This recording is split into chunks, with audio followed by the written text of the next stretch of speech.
everyone to keep their videos off during the session, so the recording gets the you know correct faces and voices coming in. I will start today by doing the beginning of the session reading.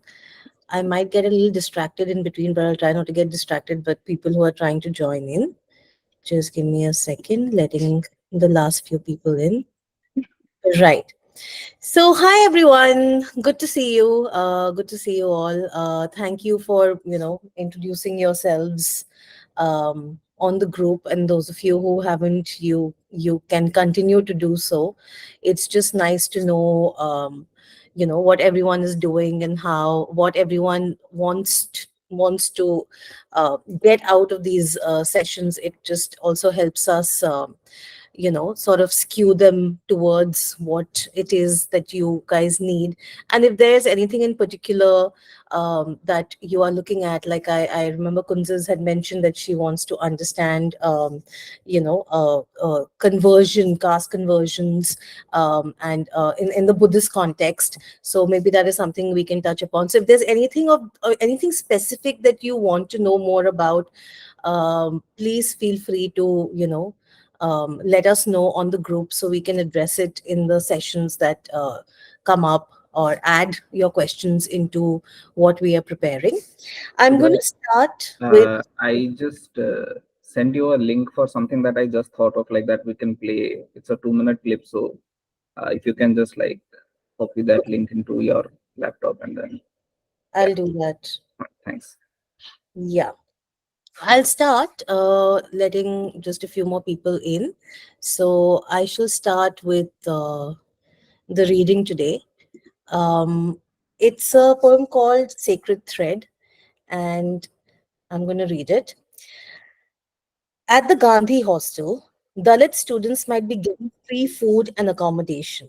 Their hostel might conduct a yajna, a day of initiation into Brahminhood, with a thread ceremony. Take part, recite Sanskrit verses, wear the sacred thread they give you. With the sacred thread, some people might object to you eating meat. Yank it out angrily. Use it later to stitch your tattered clothes. That was it. And with that, let me just let Gia in. And yeah. So today's session is on choice. And it was one of the first few themes that we came up with. The first one, I think, was belief. But choice was sort of a theme that I think all of us agreed upon immediately, because so much of our everyday is about making choices, right? And it's very interesting to understand how um, systems and things, texts which have been written more than 2000 years ago, 2000 years ago, influence our choices even today. So that was the basic idea of this session. And Rahi and Bao have put together, I mean, the readings this week. I don't know how many of you have had time to go through them, but uh, they've just, like, whether it is reading the 2 pages from the Manusmriti, the translation of the Manusmriti, or reading Rahi's piece. It just like is just I think the readings this week have been fantastic. I think that's what I'm trying to say, guys. So thank you, Rahi and Bao, for putting them together for us. We'll start the session now, and Rahi is going to start first, and then Bao will finish up. So Rahi, may I hand over to you? Yeah, hi. Um, yeah, I hello everyone. Okay, I'm audible, right? Like perfectly. Yes, Okay. yes, and let me know what you want me to put Yeah, on this. sure.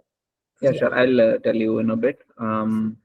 So as Shubhra said, like this is a very sort of it's choice, right? Like like it's in some ways going against the grain of what our topic sort of suggests, which is that like we're going to learn the broader structures of caste which determine determine what we do, right? Like, like it's almost as if, like, the basis of this workshop, so to speak, is oriented in such a way that we are actually going to, like, make this gotcha moment that, like, oh wow, like, what you thought was sort of decision that you took, like, out of your free will, is actually not that decision out of free will, but it's because of, like, like immense conditioning that has happened over a couple of millennia, or however long caste operates according to you. Which again, like, like I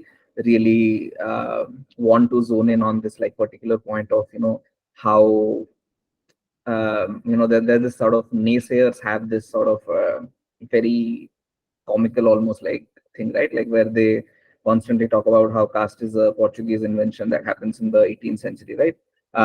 So yeah, so depending on how far back do you think personally that caste operates, for a lot of us who believe in history and not like pseudoscience, like it tends to be something roughly around 2000 like years or so back. But whether that be the case, the point is that, like for us, the question of choice is almost like an antinomy, like when we speak of it, because all we want to do, all we sort of like, come up to do is present the fact that, like the choices that we make, no matter how informed and critical they might seem, like, invariably have some nuggets of conformity to the caste edifice. So in that sense, I guess I'll speak of four instances that sort of speak volumes in some capacity or the other. Three of them are from India, one of them is from China, and actually the China example is also going to bring in some aspects of Indian history. But yeah, so let me start. The first instance is about two students, young students, who go to London to study law. One of them is Mohandas Karamchand Gandhi, who goes at the age of 19, 1888, he goes in. And the minute he reaches there, he suffers deeply. He cannot find vegetarian food. He has promised to his mother that he's not going to eat meat, right? So what he does is he finds the Independent London Vegetarian Society, and he goes there and he joins them, right? And his life after that, we know, like, rises spectacularly, right? I'm reading an extract from an essay from the International Vegetarianism Union, the website of International Vegetarianism Union. October of the same year, a 19-year-old Mohandas Karamchand Gandhi arrives in London to begin his studies as a lawyer. On leaving home, he had made a vow to his mother that he would not eat meat whilst in England, in accordance with his family's Hindu beliefs. After a few difficult months, sometime early in 1889, Gandhi found a vegetarian restaurant in Farringdon Street, the Central Restaurant, just along the road from the Memorial Hall. The restaurant also sold books and magazines, and he bought a copy of Henry Salt's Plea for Vegetarianism, which persuaded him to become a vegetarian by choice, as an important decision in its own right instead of just a religious requirement. But he was grateful to his mother, the vow she had made him take. Right. So there is one of the lawyers who goes there, and, like after supposed amount of struggle, finds kin in this capacity and opens a restaurant, right? Opens a restaurant where he can sell vegetarian food, which he can himself consume, right? That suggests some kind of an opulence, that suggests some kind of a, ability to maneuver the climates to, like to bend the sort of, like infrastructure to your will, to your choice, and thrive, right? That's one of the lawyers. The second lawyer is Dr. Ambedkar, who goes in 1916. He has an allowance from the Maharaja of Baroda. He does not come from money. His father has a pension from being a military officer, from being a subedar, but that's not enough to, like send any scholarship money back. If anything, like, the scholarship that he gets to study in London School of Economics, and as well as passing his bar exam, he has to send back home because he's married, he has children, like some of his children die in the process, like while he is not in in Bombay, where his family is based at that point of time, and he has to cut corners in every capacity possible. What he eats almost regularly is this paste made out of bovril, which, if some of you know, it's a paste made out of, like beef renderings and, like, like powdered beef bone. He eats that paste almost like, it's almost like sattu, like we spoke of sattu. This is like a non-vegetarian sattu, right? He eats that and biscuits. That's his sometimes that's his 3 meals a day, right? He eats that, and well, he as well simultaneously like goes on to thrive in very different capacities than Mahatma Gandhi. That's one example about choice, which says a lot about choice. The second example is China's war on birds. If you do not know, there was a point in China when there was a massive like ecological catastrophe which happened, which was caused fundamentally by Mao Zedong's party, which decided right before the famine, sometime in late 1950s, that we need to control all environmental factors that lead to grain getting destroyed. So, and again, this ties into the hunger session that we had, where, like we were talking about how does policy become, right? How does policy become? What stake do the people have in the policy formation, right? What we're going to see is a very different sort of treatment, very different sort of treatment, very different sort of. It's still a top-down sort of diktat that passes down, but the treatment and the effects that it has, while catastrophic, have a very different sort of tinge to them. That's where the question of choice comes in. People choose actively to take the Communist Party, like, like diktat seriously, and they declare a war on birds. They think that sparrows are eating way too many grains.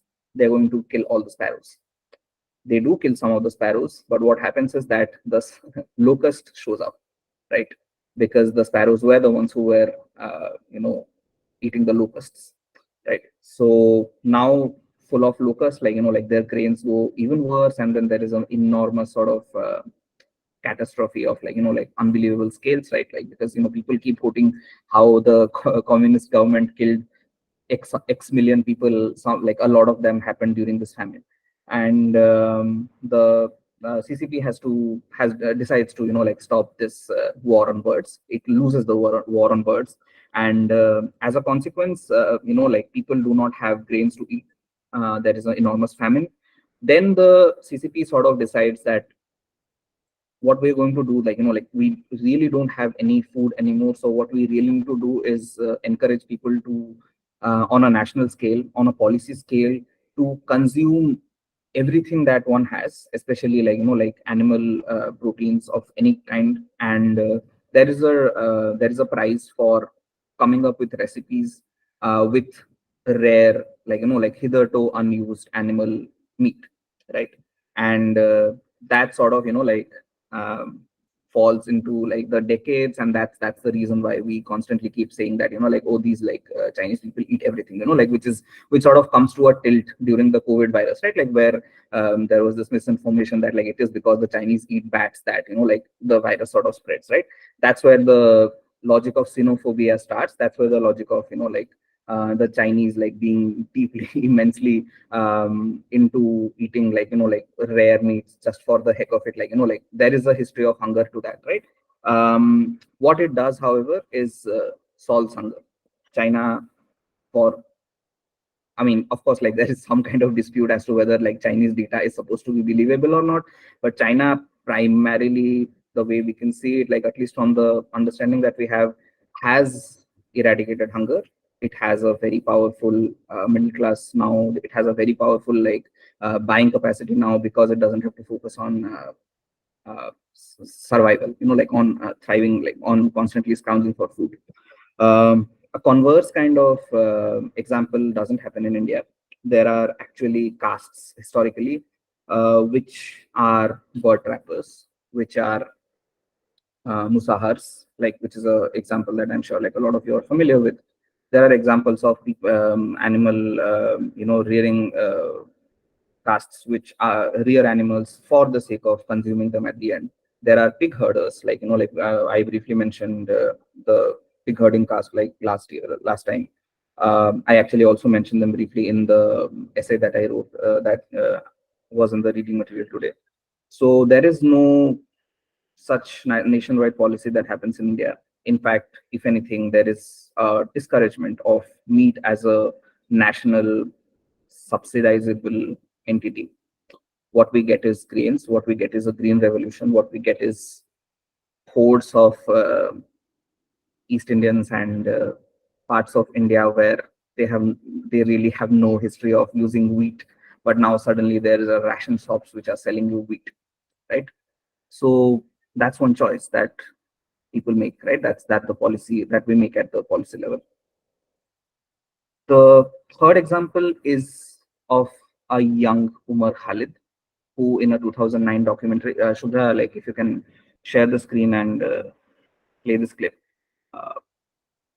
Uh, a young Umar Khalid who speaks about how it's impossible to make choices as a posh Delhiite while staying in Delhi because the area that he stays in, it's impossible to order pizza, and that says something. That says a lot about the question of choice. I think we can play the entire clip, like also in memoriam of the fact that like this man for absolutely no reason like rots in jail. Like there is not one single case that has been like it's comical, right? Like if you spend 7 years in jail, like with not one single charge has been placed on you, right?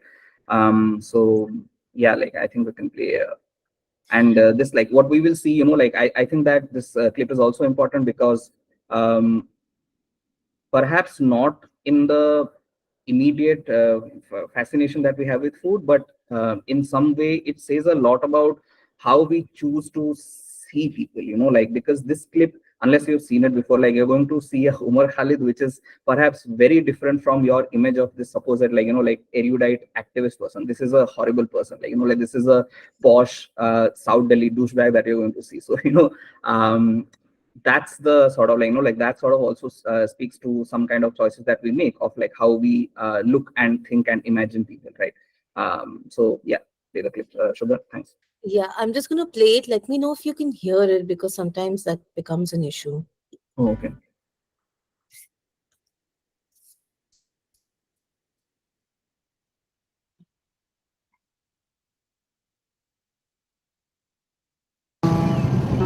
My name is Umar Khalid. I'm a Delhi University student. Right now, I'm standing on my rooftop at my residence. It's in Zakir Nagar locality, just adjacent to Batla House in the Jamia Nagar area. Well, you can easily call it a ghetto, but let me say this is the poshest of all ghettos in New Delhi. Auto वाले और दूसरे लोग जिस तरह से लोगों को इधर मतलब इधर आने से रिफ्यूज़ करने लगे वो बहुत ही ख़तरनाक है. The past few months, I've seen a lot of media attention in Jamia Nagar area, which is basically due to the police encounter which took place on 19th of September, which has a lot of questions which are still unanswered. My lifestyle is such that I don't want to stay in a Muslim locality. I don't want to stay in a Muslim ghetto. Why should I stay in a Muslim ghetto? People have been facing problems over here, like you don't get pizzas delivered, you don't get internet connections, don't get home loans. And apart from that, there's a lot of police presence around the area. There's been a lot of rallies and people have taken out, I mean, they've been carrying placards saying that we are secular, we are Indians, and we're not pro-Pakistan. And it's very disturbing for me to see my to see my neighbors going for such rallies, because I've never seen the people, the residents of Lajpat Nagar or Defense Colony take out such rallies that we are secular, we are Indians, don't doubt our nationality.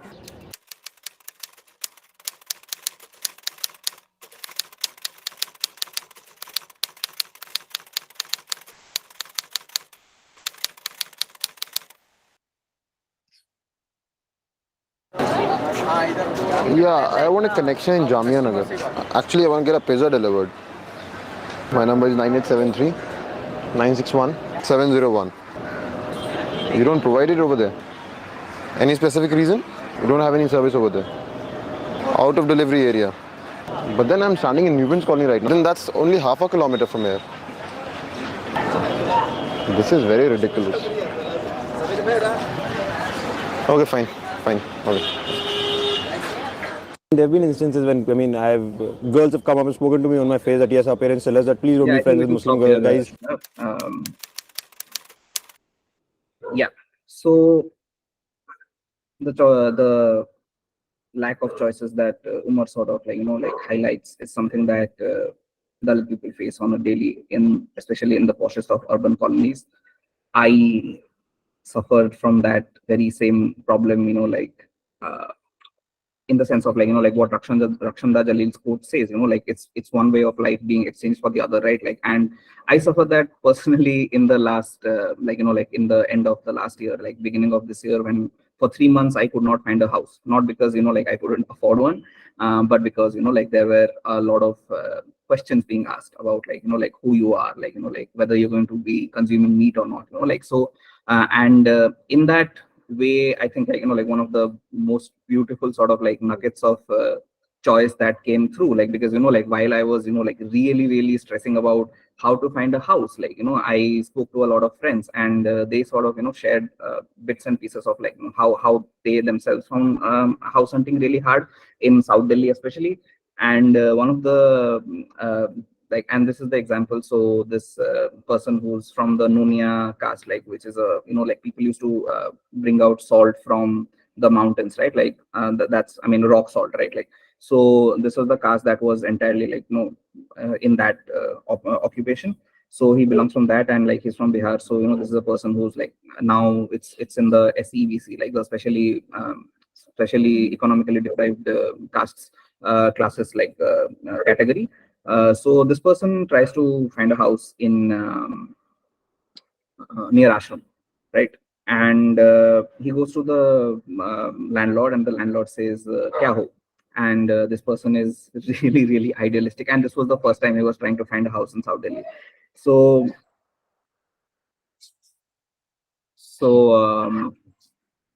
just a second.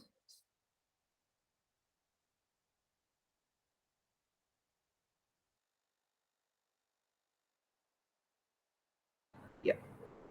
So this person tries to find a house in near ashram in South Delhi, and like like this is the first landlord that he goes to. He likes the house, and then he like the house, landlord asks him kya ho, and this guy like he's really full of idealism. He's like just out of college, like first time he's going to stay in a house because he was in hostel before this.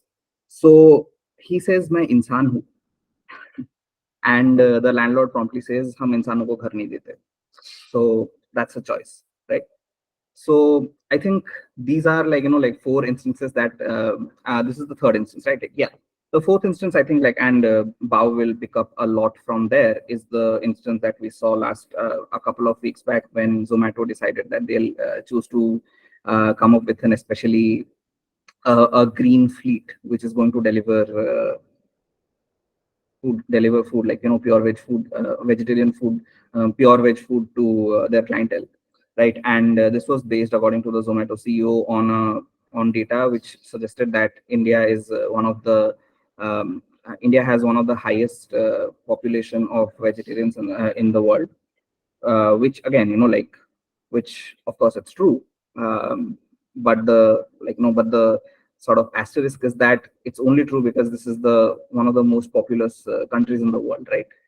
If we boil it down to the numbers, it's about like like 3 or 5%, like Bao will go into the data in the same report that this person sort of like took nitpick that data out of. There is a mention of beef consumers in this country, and that's about double of the number of vegetarians, pure vegetarians, So by the very logic that the Zomato CEO applies, like perhaps like there should be a fleet dedicated entirely to people who consume beef, but that's not the choice that we will make, right? Like it's on a policy level, on a personal, on a sort of interpersonal level, that's not the choice that gets made. The choice that gets made is always oriented toward choosing vegetarianism, like because that's the virtuous side, right? Shubhra, I think you can open the Manusmriti 1.5 pages now,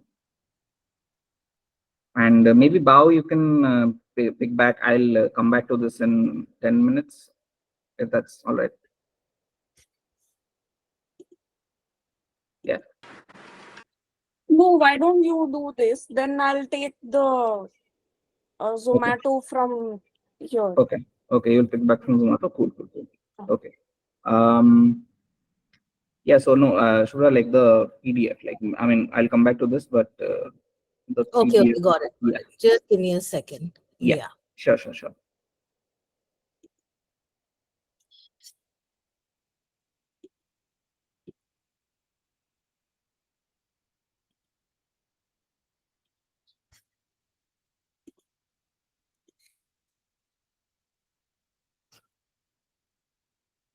Can you see it? Yeah. Okay. And yeah, so listen to the fall through which death tries to kill priests, right? And here we have a list. I won't even focus on the uh, 11th, the 11 onwards, because I think there we're going to come back to that in the meat section, which is like another session. Let's just like focus on the first part, the garlic, scallions, and mushrooms bit. And let's think to ourselves, and we will tie this into the next session as well, like about how much of the superstitions, how much of the culinary choices that we are prescribed by our parents, by the broader infrastructure of Hinduism, let's say, or like eating food in this country, whether it be like our messes, our hostel messes, like, and this is another question that this is another question of choice that comes in, like, why is it that most hostels, and even in government hostels in a clearly secular country, why is it that most of the times the non-vegetarian food, if it is served on a Wednesday and a Friday and a Sunday, that's a question of choice as well, right? So, and but again, I'm digressing. Let's just like just focus on this bit where there is a lot of things that one should not eat, and it pretty much sums up a lot of the sort of like prohibitions, inhibitions that we possess, and we'll come to this like like as we discuss, and in the next session as well. But one of the key elements that like I think we need to that I want to specifically speak about is the question of the mushroom. I have spoken a lot about the onion bit in my essay, like, so not going to go there right now. We can come back to it like if there are questions or like during the discussion. So mushrooms like present a very interesting point, because like as we know, mushrooms are a very unique thing, right? Like like they're not exactly plant, they're not exactly animal, they are some odd third entity, right? Like, so one of the key aspects as to how choice governs these issues, like I don't just like like want to draw this one straight line from Manusmriti to our everyday, because of course that line is getting drawn, but there is also these tiny ways in which there are scholarly exercises that keep happening, which are fortifying these choices or taking them in a very different direction. And I think that's the most important part to remember, because at the end of the day, whether it be Manusmriti, whether it be the Vedas, whether it be the Shastras and like Smritis, which whatever it might be, this is the Brahmins, like like are fundamentally scholars, right? Like that's the role that they are supposed to play, right? So there is some kind of a hermeneutic exercise that comes into play every single time a Brahmin person interacts with a text, interprets a text, and it's a question of interpretation, right? So there is a question of why is it that the mushroom, for example, is on the forbidden list, which Brahmin scholars are going to interpret and reinterpret for like 1400, 1500 years after this text is published. um, um, I'm being generous with the date of Manusmriti, because some people will say that the date is much closer, but like let's stick to the date that is given by Hindu professors, right? Instead of the British ones. So yeah, so and this sort of interpretation is where I want to illustrate, like where the complications of making that choice, making that interpretive choice, sort of defines so much more. We spoke about how the market for Gucci has been, morels have been sort of like like narrowed gradually. We can speak about the sort of proliferation of the button mushrooms more and more after LPG. We can speak about the ecological like sort of like death of so many mushrooms in Indian regions, simply because there is no infrastructure for their survival, right? Shubhra, you can go to the wisdom, whatever it's called, like that website.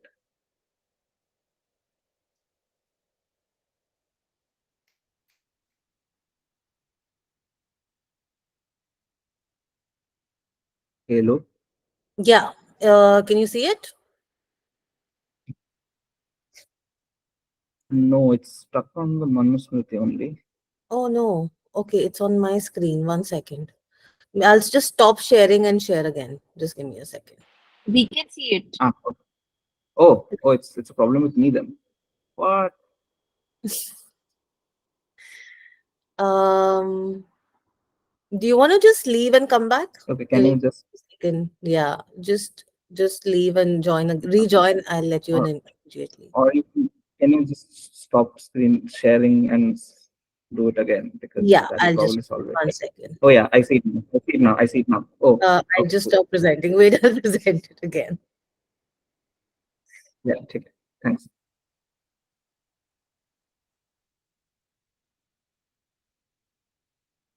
Yeah, I think it's back now. Can you see it?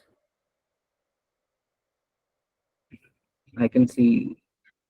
Uh,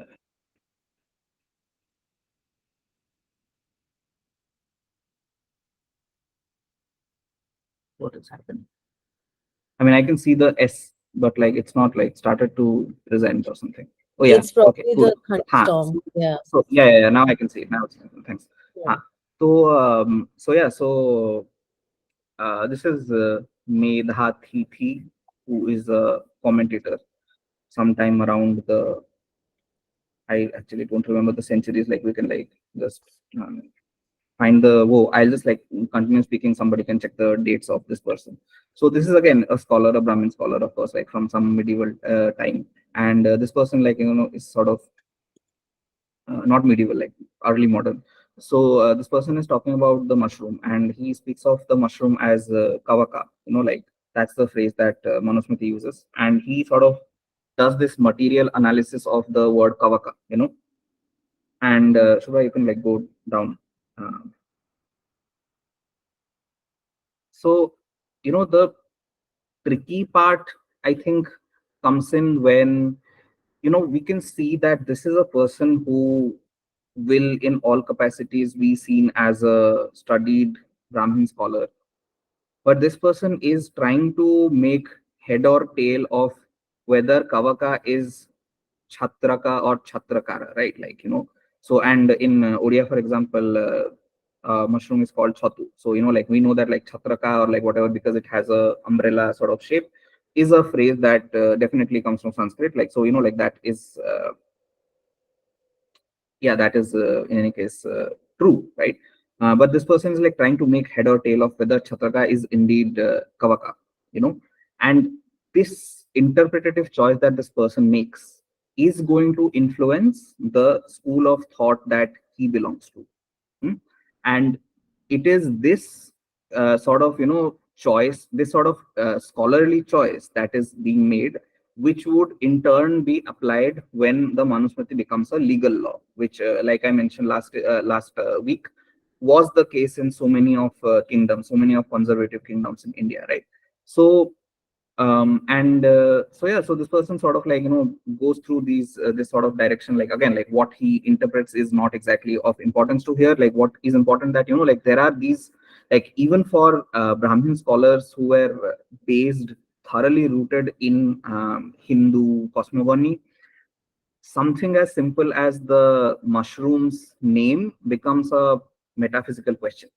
So that's the level at which the complications are persisting. And therefore, like when we have people now who keep like being zealots, like who keep saying that, oh, like this is definitely mentioned as a sort of rule, like this is an unbendable rule that we have in this text, and we need to follow it as is, like, and this is something that we hear from OP India and like like right wing sources constantly, right? And broader right wing climate constantly keeps trying to claim, right? Like like no, there is no scope for interpretation, we have to stick to one single idea, right? And that's where it sort of falls down, like that's where this sort of complications of choice sort of arise. Shubha, if you can like scroll even further down, there is a something like an interpretation by this guy called Dhananjay Jha or something, like some Jha person. But yeah, so yeah, Ganganath Jha.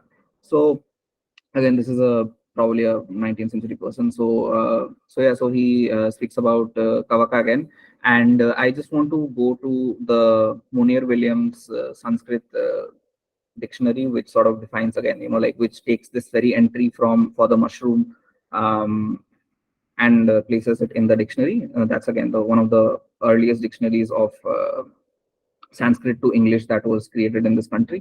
And Shubhra, we can go to the dictionary. Munir Williams, the second link. Yeah, going to that. Yeah. Just give me a second. I'll stop presenting and present. Okay. Sorry for this. Like, something is up with my screen, I guess. No, that's fine. I'm just both of them have the same thing, so it might be the wrong page. I'll just present and check. 0264. But in the Chrome tab, it's showing the same thing. One sec, I'll just check.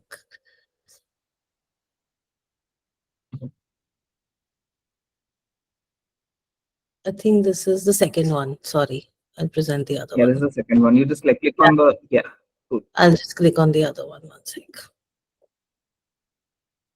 Yeah, you can also click the arrow to go right. Okay, right.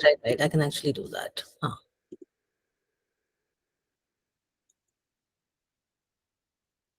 Is it showing the 264? It's not showing for me, but it's okay. Like it's probably showing for you guys. It will come for me for in a minute. So this is a mention of the mushroom, right? Now it's showing. So it's a mention of the mushroom, and it sort of like the metaphysical errors and problems of interpretation and choice that I spoke of. That sort of comes full force when we go to the previous page, like Shubha, like 263, please.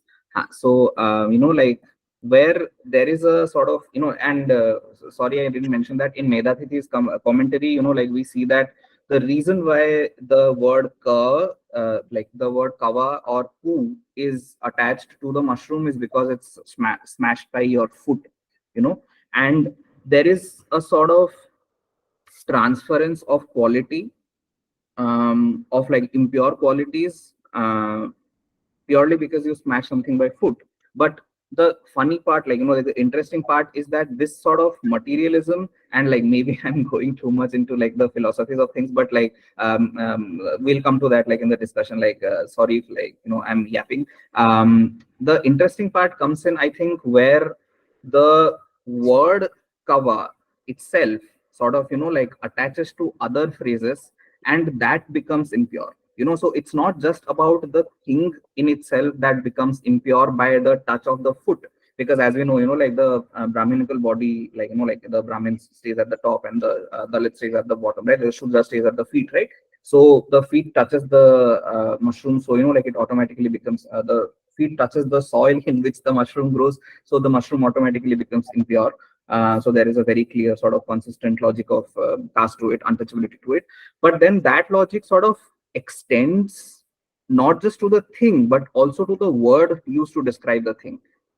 So, and this is also, I'm sure, there would have been a conference of some capacity where or like where the Brahmins perhaps like met each other, or like in every single region, the Brahmins, the way they interpreted that text would have taken different dimensions. Perhaps in places where Odisha, like the Himachals, where like mushrooms proliferate, perhaps there was some interpreter of this text like who thought that like this sort of transference of the effect of untouchability does not happen to the word, which is why we keep using the word chatu, like which is why we keep using this word and keep using the mushroom, whereas in some other parts mushrooms are not that popular, perhaps because of this very reason. So that's a very weird sort of like nerdy kind of direction I took. So I think I'll pause for now and pass it on to Bao. We'll maybe come back to this later. Yeah. I'll stop presenting this. My mind is blasted, thoda bahut, but yeah. Bao, are you there? Hello. Yes, yes, The very floor is much yours. there. How can I not be there? Um, yes, very funny. Actually, speaking of mushrooms, uh, at least in coastal, it's this thing where I forgot what it's called in Marathi, but there's this very specific type of mushroom that we get only in the monsoon, and it's always the desais, like the upper caste, or the cobras, as I like to call them, Kokanasta Brahmins. They usually cultivate that, and they make this uh, curry type thing. But it's usually only them who do this whole mushroom farming thing. Uh, yes, yes, I'm correct. So yeah, so that. Coming back to the Zomato conversation and the Manusmriti and all of that, it was very funny when the Zomato CEO sort of announced that there's going to be a green sheet, and so I cross checked all of his interviews wherever he spoke, and funnily, he never cited where he got that information from. He just tweeted about it, saying that India uh, has the largest number of vegetarians in the world, right? But this there's no like proper sort of data. If you all checked Suraj Jacobs' paper and the NFHS tables that I shared, um, so what Suraj Jacob and the other author, what they sort of did was they combined NSSO, NFHS, and two three other sources of this data, and they've somehow managed to sort of do the math of it and figure out and come to the conclusion that uh, only about 20% of India's population is vegetarian. The rest, 80 above 80, consumes meat. But we have to sort of also do a um, like we have to look at this data in the sense like some of this data has like strict categories of the type of meat and like egg that people would eat, but usually when people when NFHS sort of if you see the questionnaire and all, there's this phrase no in Marathi, mas machi. So Machi is also mass only, but for many communities, machi is not considered mass.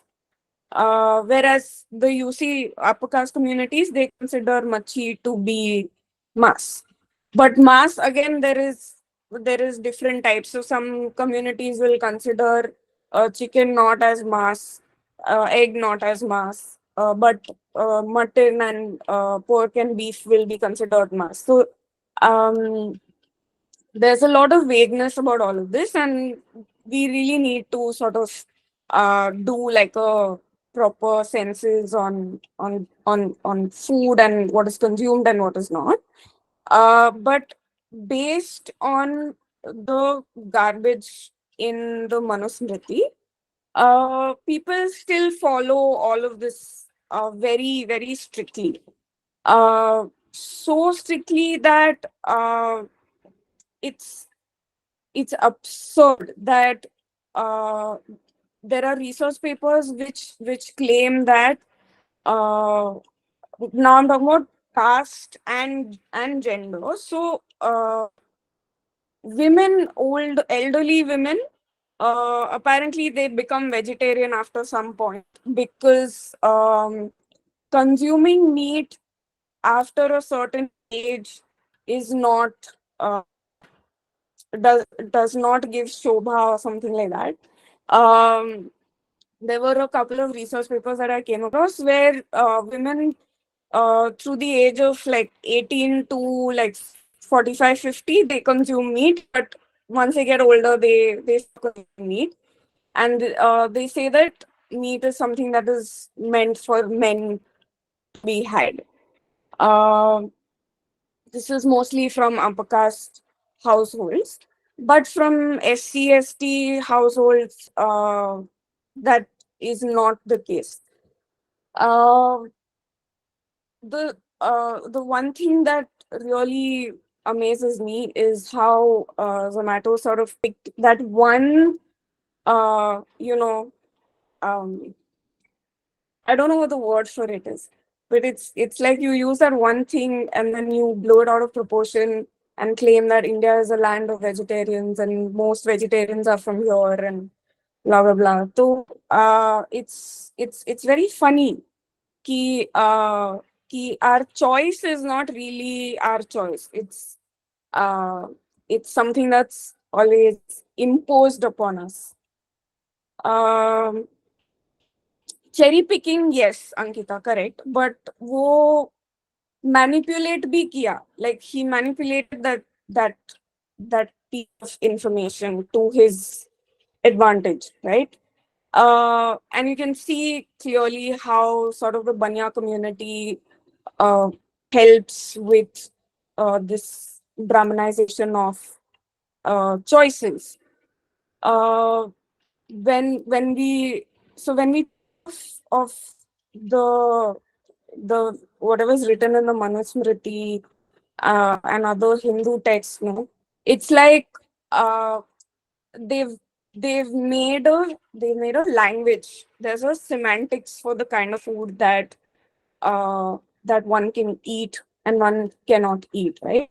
And that if you follow that semantics, uh, you're safe. But if you don't understand that semantics and you're outside of that world, of course you are problematic. Of course you are the outcast, right? And based on this semantics, this grammar of what can be consumed and what cannot be consumed, uh, since I am from Bombay, I can tell you that for the longest time, the hotel world in or the restaurant uh, world in Bombay was ruled. It is still ruled by the upper caste communities, the Brahmin communities from Udupi, specifically the GSBs,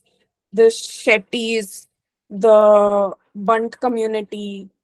Um, the paper that we shared with you, I think it's the signboard, what the signboard hides.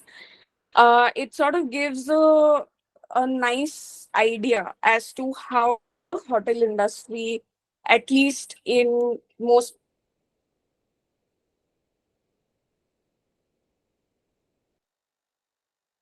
I think Bao's internet connection is slightly lagging. One sec, Bao, your there's a lag Internet. on the. Yeah. It's BMC. Is it back? Yes. Yes, you're back now. Huh. Yeah. So I was talking about hotels, right? And so in Bombay, parts of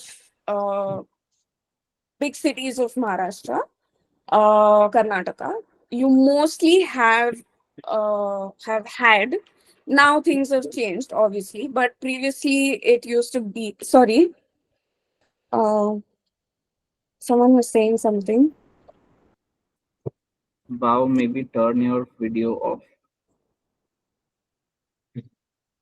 Oh,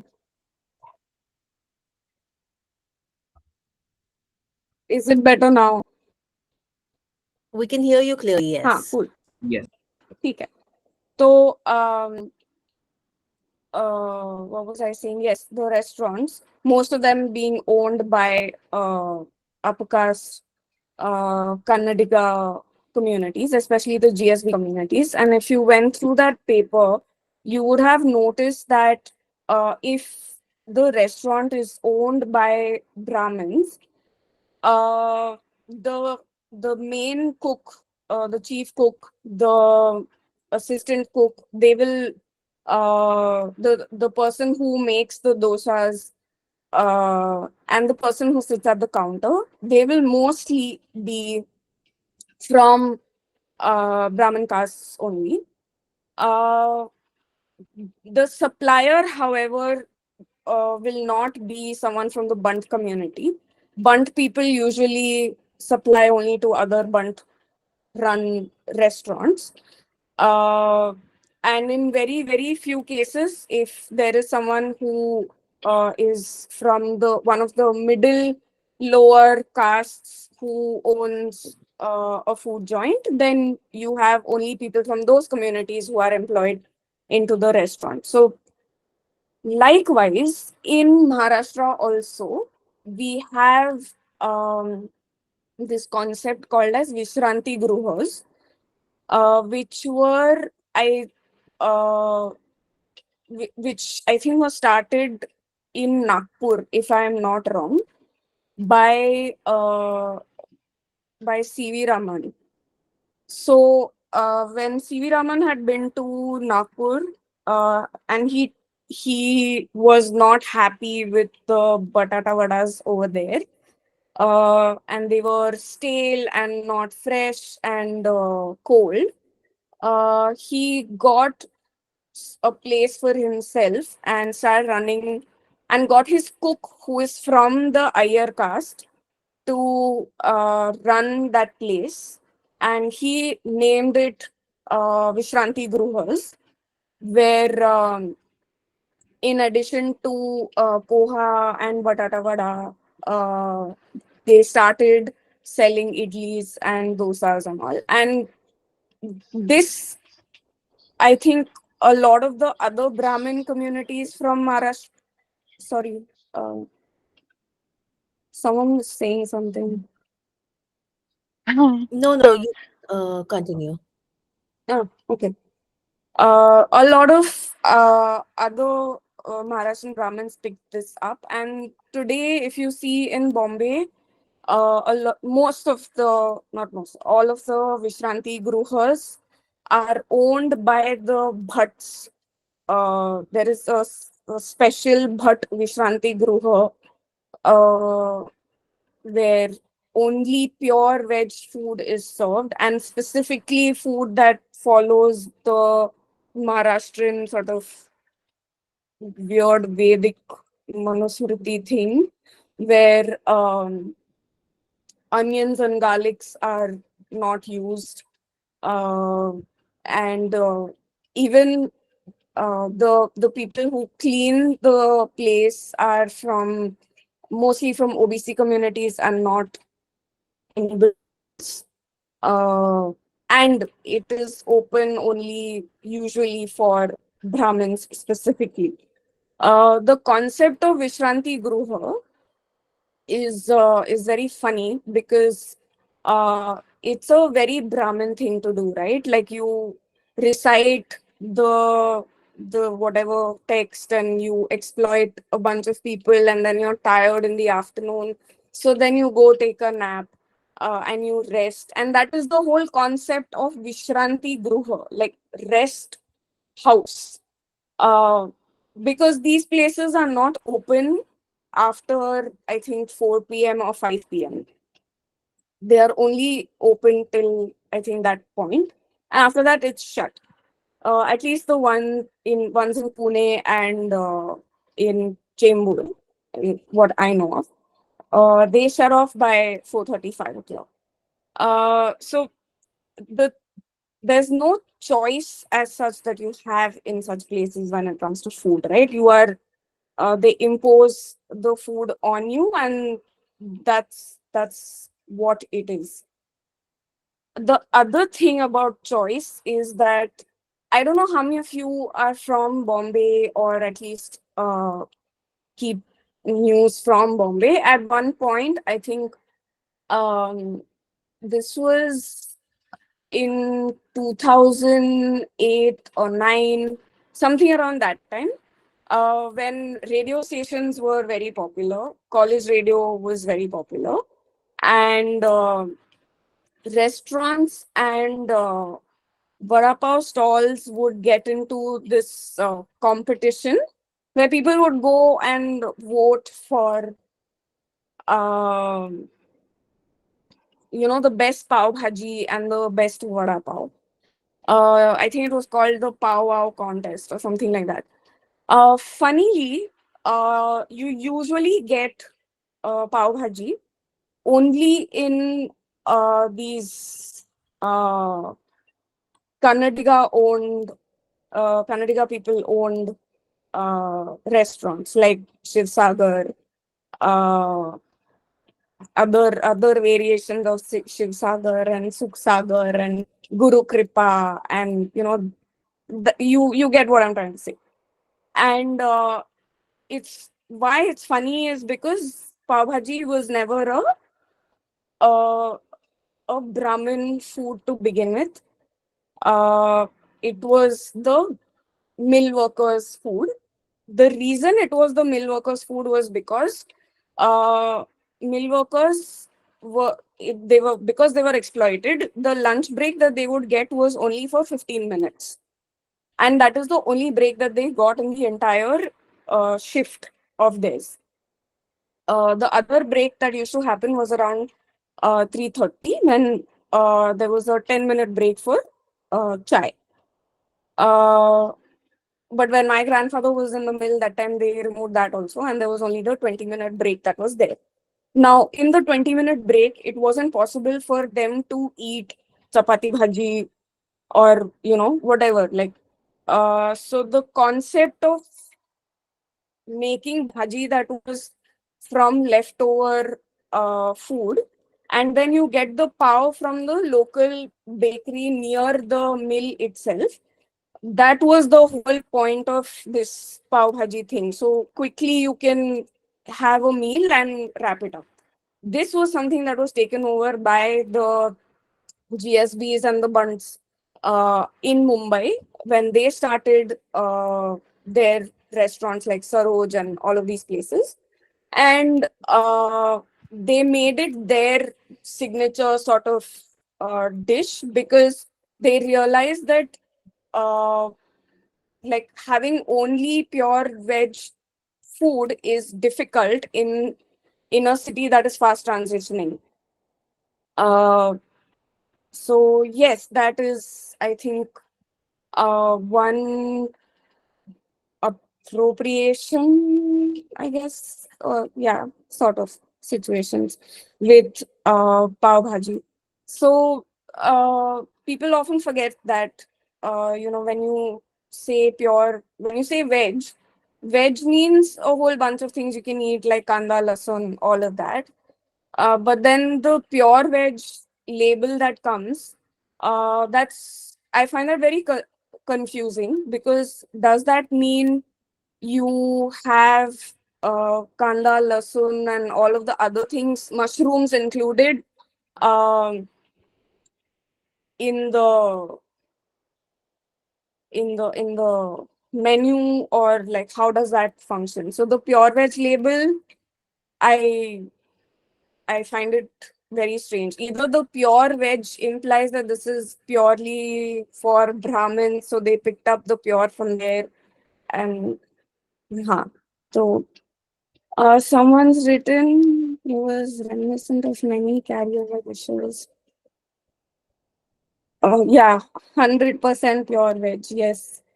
So chunky pieces thrown into, yes, the modernized. Um, I think Bao, this is actually sorry. a investigation that was done. This is actually an investigation that was done by. I mean, I wouldn't say it's it's a thorough investigation, but like I think a bunch of us were very puzzled by this question, and then like we did like a bunch of like on Twitter and Instagram and all, like we sort of like tried to find opinions about like what does pure veg actually mean, and I think. The broader consensus that we came up with was that pure veg means that it was actually cooked by a Brahmin person. So that's what Hmm. pure veg means. So, so, So the pure part comes from the Brahmin being involved in the genesis of the food. So So then yeah. by that logic, like none of these people, I think we should open the thing for like everybody now to sort of have a conversation. Or Rahi, do you want to add something more? Yeah. I have like two sort of points to make, like after your go. One of the things that you spoke about is that there is this vagueness. I think that specific, like brand of vagueness is what I was trying to allude to when I like went on this entire direction about the mushroom, because the reason why things are so vague is because each text is read as a decentralized entity. Like there are Brahmins sitting in Puri who are reading it in one way, and then there are Brahmins sitting in your coastal Maharashtra who are reading it in another way, right? Like, uh, so and the entire logic is that like the Brahman is Brahma, like coming from the Brahman, right? Like there is a homonym, right? Like there is this clever like employment of words where the Brahmin and the Brahman are like one and the same. So at every single instance, the Brahmin automatically is the arbiter of every single crisis, like, and that crisis is not emanating from some like school of thought, but it's emanating from usko jo like like whatever that person at that instance decides is the truth, which is why there Hmm. is a lot of this vagueness, like which is why like we can't really come up with a conjuration of like and this is something that I yeah, purity of the entire chain. Yeah. So and this is something that I constantly keep being baffled by, because again like as somebody who's from Bhubaneswar, like what I end up doing like when, because I'm based in Delhi, is come back home in the Rajdhani Express, and most of the people take the Rajdhani Express to go to Puri, and a lot of the chunk, unfortunately, that would like that I would be sat with would okay. Did I I am I back? Yeah, you're here. You haven't gone anywhere. Oh, acha, okay, I like lost. Huh. Okay. So yeah, so on the path, like on that Rajdhani Express, like there will be these like Brahmin people from Punjab and UP, and like like they would just like have these really animated fights with each other about interpretation of what one particular thing means. Like, so there is no council. There is no council. There is no consensus. There is no text, so to speak, like as opposed to every other religion of the book, because again, and that's also where like the question of like, because these were not written down text, right? Like they were supposed to be memorized. It's only when like engraving media comes in, like secularization of some kind happens, that these people start writing their text, right? So it's a very memory based thing, right? Like Manusmriti is called a smriti, it's supposed to be memorized, it's not supposed to be written down, right? So so that's where all this vagueness comes from. That's where the complications of interpretation come in. That's where like the question of choice becomes such a minefield of complexities, right? So that's one thing. And the other thing that Bao mentioned was like how these the gruhas, you were talking about the gruhas that are only Vishranti for Giroir. the Vishanti Gruhas. We have to also remember that this sort of secularization that you spoke of, where these places are now understanding, like somewhere in the 70s, 80s, 90s, whenever they understood that, like we have to open to the public, general public, because we can't function otherwise in this rapidly transitioning city. uh, like I think that is a very very important fact about almost every sort of like mess which is called Nair mess, like whatever Brahmin mess, like Brahmin cafe, like all of these places were entirely for these people, like, and obviously if it's a Nair mess, of course anybody who's above the Nair in the caste structure can come. But like in a Brahmin situation, like it's only for a clientele which is Brahmins, like, so the secularization happens almost instantly for so many of these places within a matter of like what, like it's like in the 20 latter half of 20th century, right? Before that, that wasn't there. So that's another point to think. Like if we think that this happened, like this sort of secularization, okay, we will open to the public, happened some distant past, it didn't. Like like it's a very recent thing. So that's what that's my sort of response to you. And I think Shubhra, you can just. Yeah, sorry, I got distracted because someone said kukur mutta and my dogs are named after mushrooms. So it just became very funny in my head suddenly and slightly accidentally meta. But yeah, no, also like, I think there are names for the Hindu hotels. Like we have a Hindu hotel in Bombay, in Balad Pier, which still exists, which was one of the first hotels that, one of the oldest hotels in Bombay that exists even till now. And the idea is the same. It's the same Vaishno Dhaba, Brahmin mess, Uphar Gruha, like Ishan has put down. So there are different names in different parts of the country, and there was I think we were discussing then there's what are the names in East India, Rahi? Like I'm curious to know. Like, is there a particular name for a Brahmin hotel in the eastern part of India, like in Yeah. Yeah, this is a really weird place because I think one of the reasons is that because it hasn't really had a local ruler ruling for a congregated period of time, and it was always the first the Marathas and then the in the Hmm. so people kept coming and colonizing Odisha fundamentally, and also because there is a sort of interpretation that happens where Odia is fundamentally like a language, like the golden age of Odia literature, which was somewhere around I don't remember the dates, but like this guy called Sarala Das sort of translates all the Hindu texts into Odia, Hmm. like trans yeah. So that person was supposedly a Dalit person. So so there is this odd sort of idea that Odia is fundamentally a lower caste like culture to begin with. It's just that like after the temple, like the Jagannath sort of solidifies, and the that happens during the Chola Empire, right? So around that period, like it sort of becomes a edifice unto itself, but the uh, background is very weird, which is which is also why like there is no there are Sahu, Sahu is a caste like which is like a upper OBC sort of caste, Sahu, like they are very prominent in serving food, but yeah, it's a really weird place. So that I would there aren't exactly, also Those, because the number is huge, right? yeah. In Odisha, I think like the if you only count the SC and ST population, it's like more than 50%, right? So there are these odd negotiations that keep happening because of the historical population as well, right? Like which is way higher than what it is in most other parts of the country. So yeah. Right. No, yeah, because I'm trying to think, like, even in Bengal, guys, if anyone is from there, like I have never lived in Bengal, so it doesn't, like, in my head immediately I can't think of what the pure veg places are called in other parts of the country. Yeah, but I think the Pice hotels, they serve fish, so that is another. But that's also an interesting, and I don't know exactly the root of this because honestly I haven't investigated it.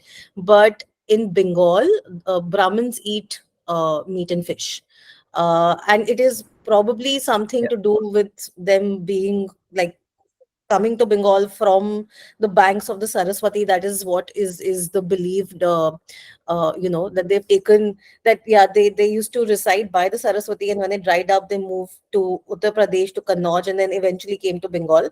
And they used to eat fish because they were by the Saraswati. But I don't know how true this is. I haven't investigated it. In the hills also, yes, Brahmins eat meat, but that is because half the year nothing else grows, like no vegetables grow.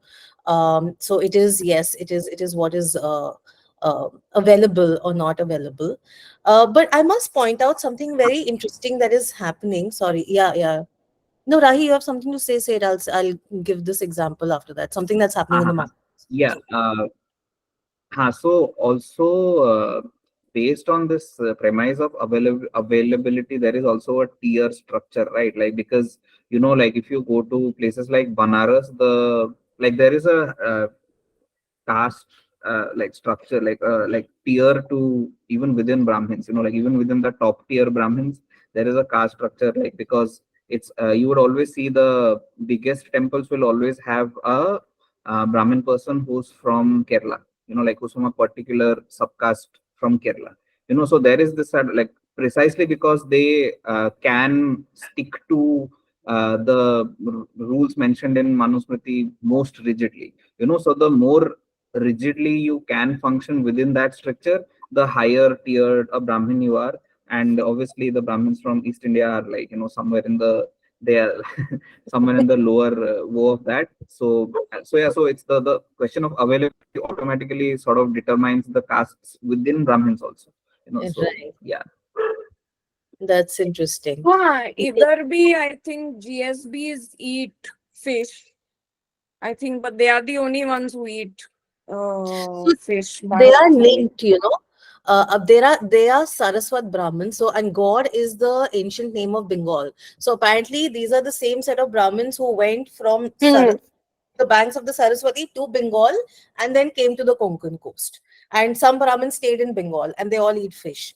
There is that. So yeah, yeah. the GSPs, like you were saying.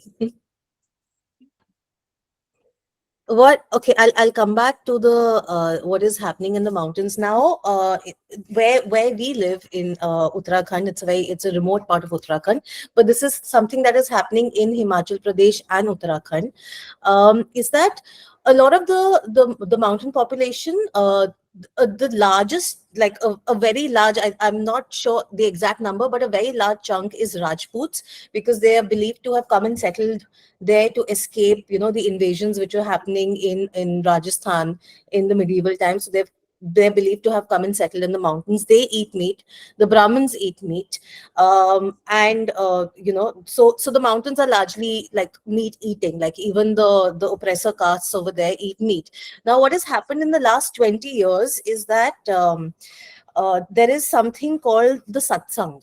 Okay, this is the Radha Swami Bias satsang, which has come into mountain villages and is converting people to satsangis. And to be a satsangis, there are two things: you cannot drink and you cannot eat meat. Now, why I'm bringing this up is that this is changing. And I think I've mentioned this for those of you who've attended earlier sessions, in some sessions at some point. This is changing, patterns of how people are eating, and it is also affecting health data, because we conducted a survey, a public health survey, where we were recording different levels of hemoglobin and etc etc. And it was interesting to note that, like, and this is the opposite of what you were saying, like women between 18 to 40 have very low levels of hemoglobin, um, while the older generation has more, because they're still sticking to their traditional diet. So those who are giving up eating meat, like we once had a lady brought in who was essentially fainting, and her hemoglobin level was 3. And so how this works is it's like in the mountains half the year there really is nothing available. Like, because nothing grows, the only thing that is growing is stinging nettle, which you're eating. That's the only green you have, and dals and rajma, right? But how much protein is that really giving you? And if you are someone who's eaten meat as a child and suddenly converted to vegetarianism, so yeah, and this was just something I wanted to share, that is happening, and that has happened in the last 20 years. I think there's a lot of comments. We should read some of them out. Monica is saying also, on the 80% people eating meat, the point in India is a lot of them do eat meat but do not eat every day, every meal. Yes. In the pure veg conversation, it becomes relevant, but our definition of meat eaters is very different from the global one. Absolutely. Uh, I Shubhra, like I'm not clear, how is our definition of meat eaters different? In the sense that some, like, we have different types of vegetarians and non-vegetarians. Like some people are vegetarian on certain days of the year. I think what the data is doing is everyone who eats meat at any point in their life and continues to do so is what they're saying. But I think what Monica is trying to say is uh, in the sense that like I think what the correct thing would be to say our definition of vegetarianism is different from the global one, because in India, yeah, actually, Monica, why don't you say it yourself? Yeah, so what I was trying to Yeah. say is that not just vegetarianism, even the non-vegetarians. You see, when you classify a section of people or a person as a meat eater globally, you are saying that they consume a lot of their food proportion from the meat, whereas that is not true in India for many, many people. See, we do eat meat. I mean, again, there are hierarchies, as you said, but a lot of people do eat meat, but they'll eat it like once a week, twice a week. Meat is not their primary source of protein still, and it is not just in it, and it flows in different categories. Again, hierarchies come in, how it happens, etc. So the study will still qualify that those people in those 80% people as meat eaters, but they are probably eating meat much lesser, and for majority of their week they are probably vegetarians as well. And there are many, many such people in India, right? There is a handful of people like that in India. That's what I was trying to say. So our definition from meat eaters abroad, when we say that people are eating meat, that's their primary source of protein. They probably eat it 2 meals a day, if not, I mean, at least every day, if not 2 meals a day. But whereas we don't. I mean, I don't know whether it is very relevant in terms of caste, but it definitely brings in hierarchy in terms of affordability and other stuff, is what I was trying to say. Um, yeah, I think that, of course, like in the sense of degree, yes.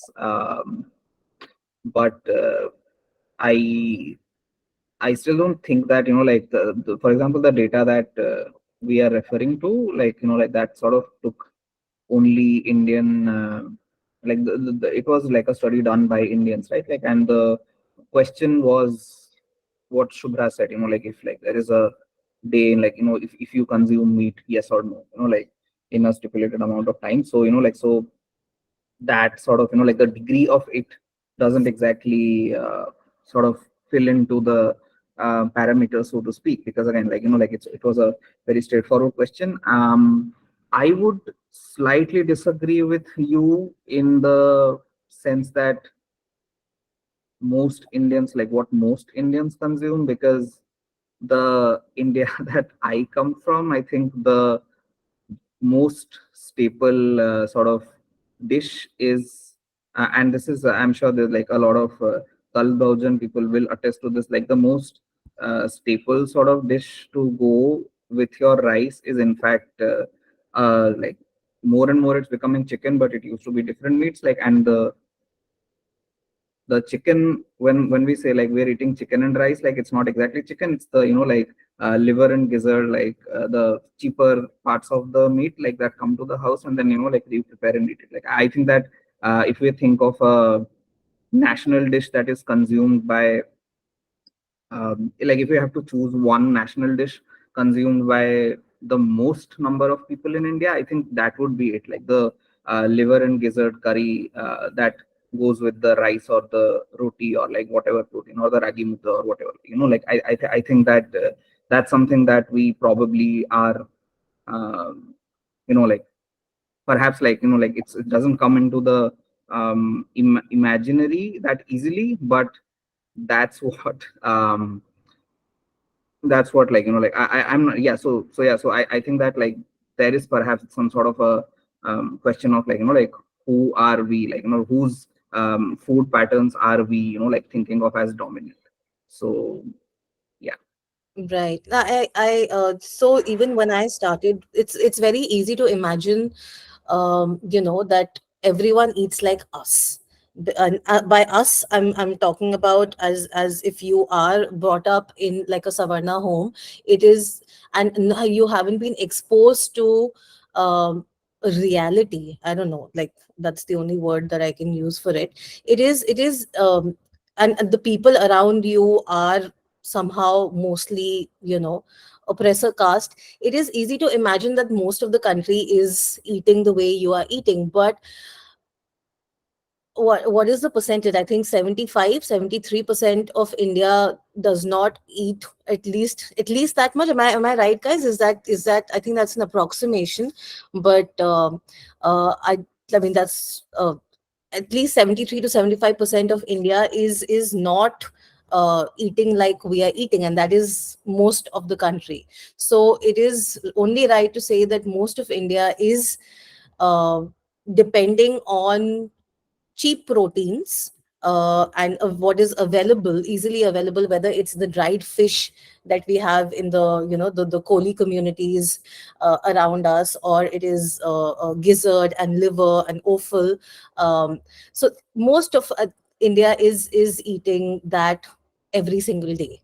So yeah, so that is an interesting point that, thank you for bringing that up, actually, Monica, because it's important to discuss this. It's important to discuss our perception of what the majority is. Just because the majority has a voice and their food is written about, and they're the ones writing the articles and the news pieces that we are consuming, it just becomes easy to imagine that the majority is eating in a certain way. Yeah. Also, like globally, if we see there are three definitions of being a vegetarian. No, so you have ovo vegetarian, you have ovo lacto vegetarian, then you have lacto vegetarian, and then you have the only vegetarian. So in our country, this definition or this term has come now. Like previously, like this didn't exist. It was vegetarian means you consume dairy but you don't have anything else. That was it. And that was Right. something that was only uh mostly upper class people only, because even now, I think I can share that paper with you, or I don't know. So mostly it is upper caste families who can afford fruits and vegetables on a regular basis. We mostly can't. And so it's usually, like Shubhra said, dried fish. At least here on the west coast for us, dried fish is like a thing now. In once monsoon starts, that's going to be our thing for like till September, because obviously no fishing. And after that, again, once fish is in season, so seasonal fish that is there, uh, that's always, of course, in demand. But if you go to big restaurants and all like this, which are run by Brahmins, like Kamats or something, not Kamats, what is that? In Dadar, in Masori, you'll find like paplet, you'll find surmai, and they'll be out of season, out of you know place, but you get those expensive fishes throughout the year. Like so, it becomes a thing of today it is somebody's birthday or some office party, and then you go to these places. So once in a while, you eat uh, expensive fish or expensive meat, but mostly at least one time, though, there is some sort of meat almost every day. Yeah. Right. I'm just Gia has written this on the point of Brahmins eating meat regionally, and what Rahi was saying about convenient interpretations of decentralized text. The Zomato Green Fleet thing is not just Brahminization, but a particular Brahminization in line with the attempt of a Western Indian slash Gujju Hindu right attempting to make a national claim from a regional phenomenon slash choice in Modi's cult of persona. Or is there more going on? Do you guys want to take that? Yeah. Gia, thanks for that. Like, it's absolutely true. Like, I mean, there is more going on, but like, I think that one of the things that slips our mind constantly is that, like, the way Brahminism functions is also through, like, it's again, like, we have to constantly think of it as a decentralized entity, like, so and it is almost always that if there is a particular empire that shows up, which has, like, like, and it's sort of the strategy of, like, like, Brahmins, because they are, again, like, like, scholarly classes, right? Like, they do not like to integrate themselves in some or the other capacity into the format of the current regime, right? And that's what keeps happening now, like, which is exactly why we have something like one of the one of the days is, like, sort of like, I think, Saturday. I think one of the days has suddenly now become a vegetarian day entirely because this sort of enforcement of the Western Brahminism, Western Indian Brahminism is sort of like proliferating more and more.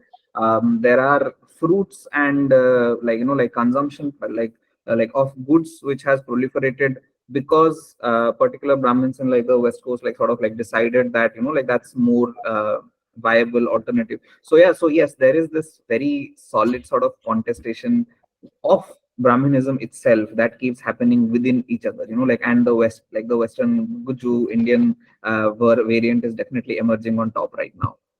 It will of course change, like, like, when there is a new regime, there will be some new people from a particular place who will become it, right? For the longest time, obviously, like, we had people from the UP brand of Brahminism was what was dominant because uh, like, I think there is a circle you can draw of some 50-kilometer radius or something, like, all the Indian prime ministers were from that circle. All the ones that lasted a full term at least. So of course, like, that regions, so there is a direct correlation. My point is, like, so we can see that when there is a prime minister from let's say Kerala, I'm sure we will see the Kerala brand of Brahminism sort of, like, become more and more proliferate. So that's something to keep in mind. Definitely, that's a really good point to bring out. Yeah. Right. The next, Ishita is sharing that on a recent trip to Darjeeling, the locals directed them to a momo place, and to her shock, it was vegetarian. It was a vegetarian momo place. Later on, insisting that I will eat any meat, they instructed me to another shop serving beef and pork momos. Local mentioned that tourists get offended when taken to a non-veg momo shop. I'm sure they're all from Delhi, and so they just direct them to the veg one. They are used to eating Lajpat Nagar momos. I have a question. What is Delhi's obsession with momos? Like, why wasn't Delhi like a So chaat and again, this kulcha is place? no. Listen. We are not getting into this as, like, as somebody who would rep Delhi in this, like, equation. Like, listen, we're not getting into this. Delhi is, like, a fundamental, yeah, like, 1,000 years of empires, like, opens you up to some kind of cosmopolitanity, like, fundamentally, which is why people from Delhi are like, ha, like, like, this is a cool thing, we are going to eat it. Which is why, like, we have, like, almost every cuisine, like, in some capacity in Delhi, which is why, like, like, when the momo stalls open up, people are like, oh yeah, let's, like, do this. So let's, like, stick to that. Let's not go like, very deep into this obsession bit, yeah, because it's like, it's going to be a conversation. Oh, wow, the positive twist on that. I wasn't expecting it. But Devashish, do you want to add to this conversation? If you do, you can please go ahead. Otherwise, I'll go to the next. Yeah. Yeah, hi everyone. So I can try to answer Bhav's question why Delhi is obsessed with momos. I'm also a momo lover, and like my observation says, if you go see how working class people satisfies themselves, so momos are very cheap, easily available, one of the such many options, uh, which can satisfy your hunger within a span of few minutes. It's easily available. Back at my home, in my hometown, there are food items like a fried burger, chow mein, uh, which are very unhealthy. Uh, for most of us, it can cause it do cause lots of health issues. But working class people specifically from majorly from Dalit communities who are into work like salespersonship, delivery guy, Right. driver, uh, all such professionals, they do not get time and space to eat, and of course the affordability is not there. And if I try to like what Shubhra was highlighting, the satsangi phenomenon, this is very much true. Like I conducted a household of sorry, 150 survey of 150 households in which I asked 77 questions based on food, dietary patterns, basic socioeconomic conditions, addiction, and health. And I have found 95% of my informants are following certain kind of religious or spiritual movement, specifically like Ram Rahim's movement, Mm. Nirankaris, Radha Swami, and there are lot of subsects within these religious movements, and they emphasize on non-vegetarianism and giving up alcohol because they think whatever a person is suffering, whether it's economic deprivation, social issues, or physical or psychological ailment, they suffer because they are into wrong way of living their life. Their lifestyles are not according to what they call a sattvic living, or say uh, a living which can enable them to live a better life, which is not true. Like this is not coming out. Like sociologically, if I see, this is not very true. For instance, a person from a Dalit community, like a community which are into shoemaking, or who deals with the leather or dead animals, or a community known as Valmikis or Chudas or Bhangis who are into scavenging and sewage cleaning work. They cannot survive their everyday life without consuming alcohol. And then putting a blame on a person that you are suffering because you are consuming alcohol is such a shitty thing to say. Like they are into a system which forces them to work in such pathetic, inhuman conditions. But then again, they and to like get a relief, they go to such places, healing places specifically. Vernacular healing spaces do not, however, put much restriction on consumption and meat. Consumption and alcohol. Consumption of meat and alcohol. Whereas these sanitized spiritual movements, they you will also find them. Like for instance, Ram Rahim, he is famous for his activities of helping people to do away with their addiction. But then uh, all such restrictions cannot work if a person is so much entangled into uh, uh, social reality or social injustices. How can a person like this is what I'm trying to see in my work as well, and wants to highlight in my work, that how can you expect a person to live such so I see food, specifically food and alcohol or consumption, as life enabling rather than life disabling, because they are like helping them to escape these such escape the filthy realities they are into. Right. Yeah. Thank you. Thanks for that, Devashish. Like, yeah. Yeah, I mean, at the end of the day, any kind of like, like any kind of like um, cult that opens up, like whether it's calls itself new or not, like, like what we see is that shocking continuity from that 1.5 pages of Manusmriti, right? Like, because that's where it all emerges, right? Like, so it's not really radical, like despite like all sorts of claims, right? Like, because that's where it coming from fundamentally, right? To go back to the Momo point, like I think another like thing that that needs to be taken into account is that most people who sell momos is like do it from a tiny stool, like where the steamer can be put up, and then there is this like side object, like where the chutney can be kept in a jug, and then there are like like small plates, right? Like small disposable plates. So like I don't think there is any other food object in Delhi, especially. I mean, vada pav could possibly, nah, it can't be. You need a fryer, right? You need to constantly fry the potato. So yeah, so I think like it's one of the most compact sort of food items that there can be, which is why like like it proliferates, which is why people eat it a lot. Yeah, so there is also that factor. Okay, let's move on. Akshay Patra, do we want to discuss it now or do we do it in the session around meat? Is yeah. Around meat, yeah, but also like Ishan mentioned, Sylvia Karpagam has Dr. Sylvia has written a whole bunch of articles and research papers. If and when you all have the time, you all can like go through that. Uh, I think there are a couple of more podcasts as well.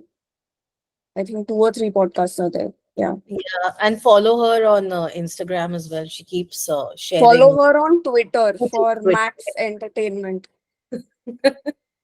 And Ishan, please Uh, feel free to share any of her yeah, work. we'll. Huh. I think we'll also share some articles of her. Mihir, do you have like some kind of a data that backs this, or is this like a general sort of like comment? Because if it's data backed, I'm very interested. But like otherwise, I think this is not true at all. Because again, like uh, most Dalit and lower OBC and like Adivasi people in this country do consume the buffalo meat as their daily go-to staple. So yeah. Okay, I think you've gone ahead. I can't see Mihir's It's statement. just below Ishan's. Okay. Uh, this thing. Oh, I think okay. Got it. Lot more meat eaten abroad, huh? Right. Uh, Mihir, do you want to answer that or should we just continue? Additionally, okay, that is there.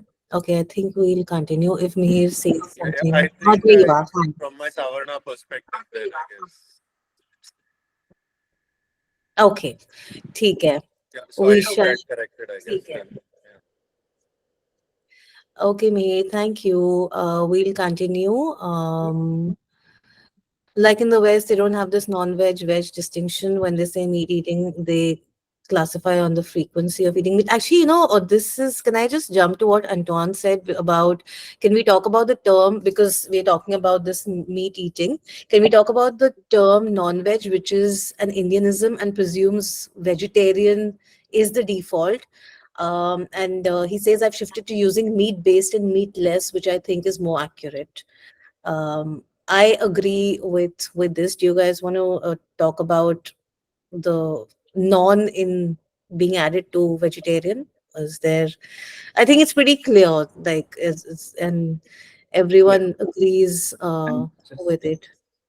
yeah, I just want to say something very interesting about how again Odisha is a really weird place because there is a word that you use, like if a brinjal or like any kind of vegetable is like especially, you know, meaty, we say mansoda. Like we say like, like this brinjal was mansoda, which is to say that like this brinjal was really meaty. If it has a lot of flesh or like a lot of pulp in it, like so in Odisha, it's almost like, like every vegetable can have the quality of a meat. So that's a weird thing that goes on here. So yeah, that's You interesting, know, weird thing. Yeah. I was having this conversation very recently. I don't know if Manushi is here because she was a part of that conversation where we were speaking about Amish and Niramish. And Amish, if I'm not mistaken, is uh, has meat, and Niramish is without or has non-vegetarian connotations, and which is the Bengali way of saying it, Amish, and Niramish is without. So it's ulta there. And please, Bengalis, correct me if I'm wrong. My Bengali is terrible. But this was a conversation that right. So Amish is actually means non-vegetarian, and Niramish, like it is not Amish, is vegetarian, which is ulta of veg, non-veg. So that is at least how it is in Bengal. Maybe we should investigate our languages, the regional Indian languages to understand uh, whether this is true elsewhere also. So yeah, coming back, I've completely lost track of where we were. Ishika. uh, because we're speaking of choice Right. intersecting with Brahmanism, there is an interesting gender dynamic to it as well. In some of the Savana Marathi communities I know, there is a common saying to the effect of it is easier to change the habits, choices, and habits of one person rather than changing the taste of the whole family. And this is usually used to socialize women of a family to not have their food. हाँ ये तो correct. Absolutely, that's absolutely true. Yeah. Patriarchy 101. Yeah. I The guess if, the the converse the converse also applies. Like if a bride is coming from a family which doesn't eat fish or meat, like they are expected to conform and start eating meat as well, because that also becomes over. So like the question of gender sort of hmm, like like it's very go that way. Yeah. I Yeah, guess and if it's seen someone as a is very being, virtuous. Sorry, sorry. I'm saying, and no, it's seen as a thing of virtue. Like, if you're meat eating and you marry into a family which is vegetarian, and if you give up eating meat, it is looked upon as something, or at least in a generation before mine, because my aunt did this. It was looked upon as a thing of great virtue. Yeah. Sorry, Bao, continue. I guess if someone is being surveyed, one reason for the under recording of the number could be people not reporting as meat eaters, even if they are for various reasons. Huh? Uh, sorry, then That's Monica. Yeah. staples for me is fish, fresh or dried, chicken, chicken veg every day, something observed for me. Yeah. Mm, since we We'll talk talked about, about chicken in the next session also, because of my family, and as we discovered together, Rahi, the Bengali Brahmin families have certain beliefs around chicken. So yeah, yeah. Sorry, Bao. my mother was okay with pig meat in the house when it was called pork or bacon. It was a Christian friend coming over to cook, but not when another friend who referred to it as suar. And I can attest to the anemic trend. I grew up anemic, as did most of my family. None of the supplements helped. When I moved to a different state and access, yes, It's correct. very interesting. The language in here is very interesting. Hmm.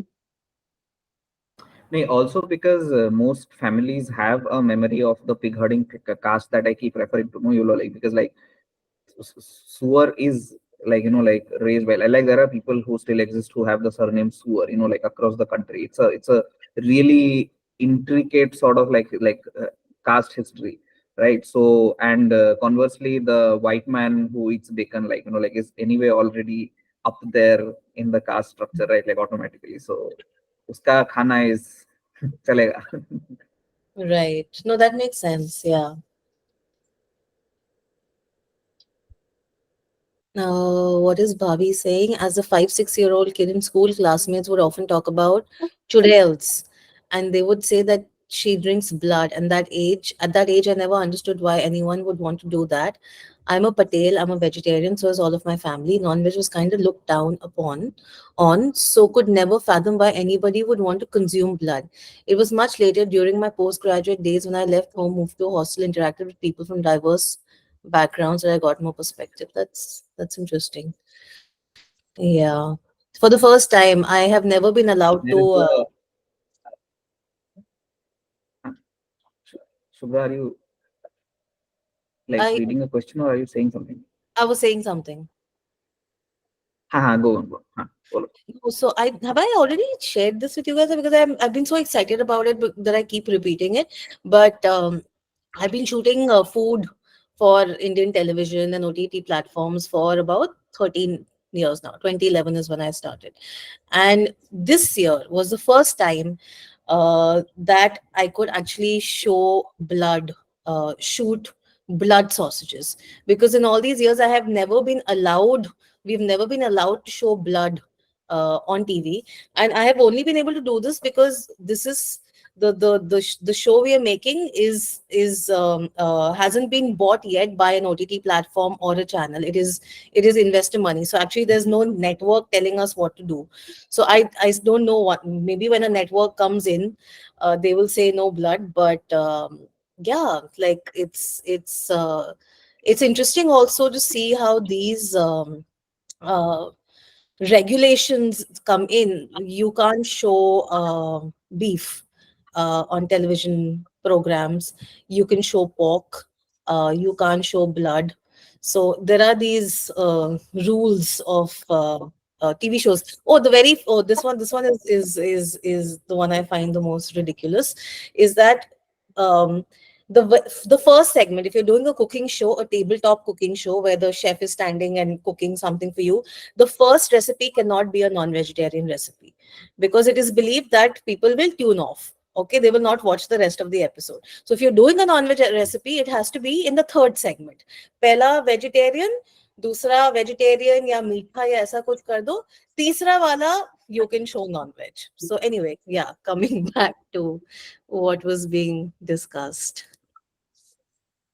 Right. After Bhavi, I think Sharija, I agree with Abha. I know many Rahi Gujarati. was saying something. Oh, sorry, Rahi was saying No, no, I something. just, I just want to plug Vinay's article on Goya. Like, I'm just like Hmm. saying it out here. We'll share it on the WhatsApp group, like, because that's again like we're talking about blood. So, how the blood as a culinary object holds, like, like quite a central, like vital role in Dalit cuisine. Like, like it's an important like thing. So, Vinay's article addresses this like well. So, yeah. Yeah. Right. Also, Bao's uh, Instagram post, but work around the food of around the rakti. So that is also something that we should share. Right. I agree with Abha. I know many Gujaratis who relish meat, but it is in fact not known to their Savarna families. Even strange and rather interesting dishes like Jain chicken curry. A dear friend used to run a kebab biryani joint in Ahmedabad, and this Jain chicken without onions, garlic, and ginger used to be one of his hot sellers. And of course, it was not printed on the menu. Love it. I want to make a short film called Jain Chicken. Uh, there is something to be said for people's food habits changing to match those of people around them, like the large number of vegetarian Gujaratis, quote unquote vegetarian Gujaratis eating non-veg food in restaurants, or members of predominantly non-vegetarian Marathi communities living in Pune turning vegetarian. Do you guys want to address this? Or it's understood? I am trying to think of an incident It's where this has happened. Yeah, Like, no, it's not understood. I think this is actually a much larger topic that we will come to in like which will be addressed as a central question in another session. So yeah, let's delay that. yeah. Uh, Thank you, Bao, for talking about Mas Machi. I come from a caste where Machi is not considered non-veg, and there are many such communities. It's hard to explain this to a lot of people. Bigger animals are Mas. Dried fish is almost an everyday must in our micro diet. Also, page tandul over clean white rice. Yes, Ishan. um, Krishna is saying in Indian vegetarian, quote unquote again, culture, unlike the West, the consumption of milk and ghee is closely associated with the idea of purity. Absolutely. Filter coffee made with full thick milk is considered superior to the everyday black coffee consumed by the masses in South India. Especially Kerala. Similarly, the creaminess of one's tea is believed to indicate their social class and, by extension, their caste. Yeah.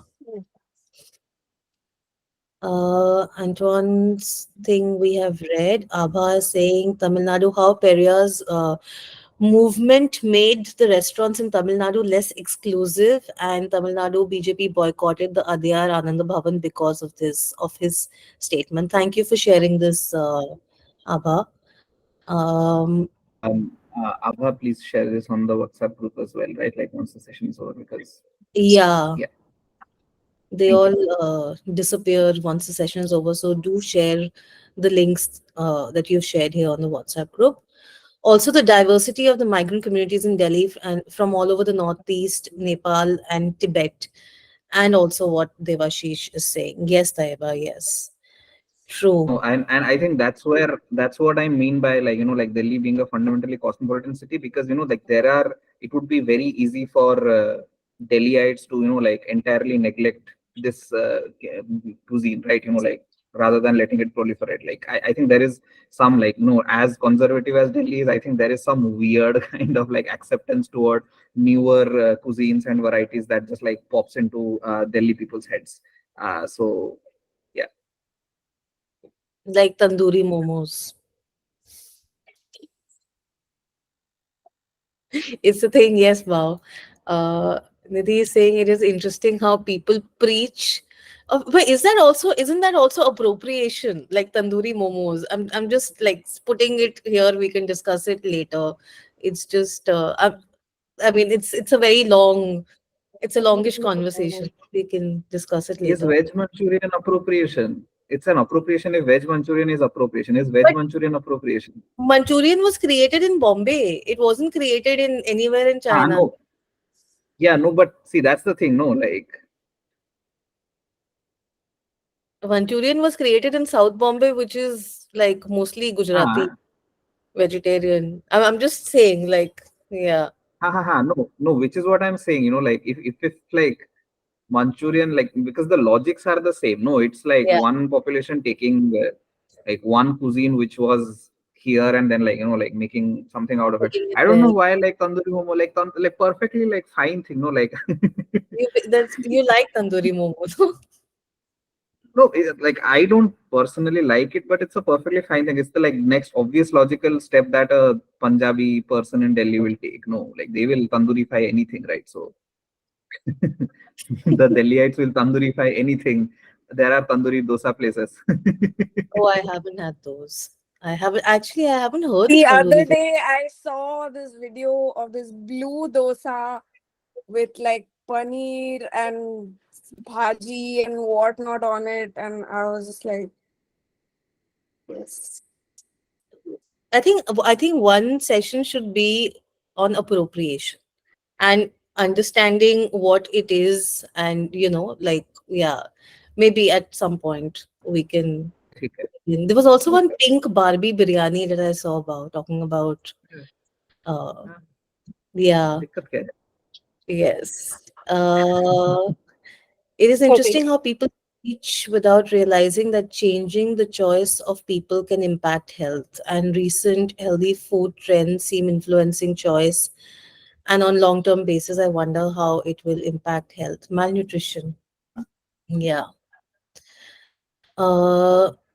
As a Malayali who grew up with Jain neighbors, one normalized for neighbors to come and tell us to not fry fish. Mum would make us burn incense before frying fish.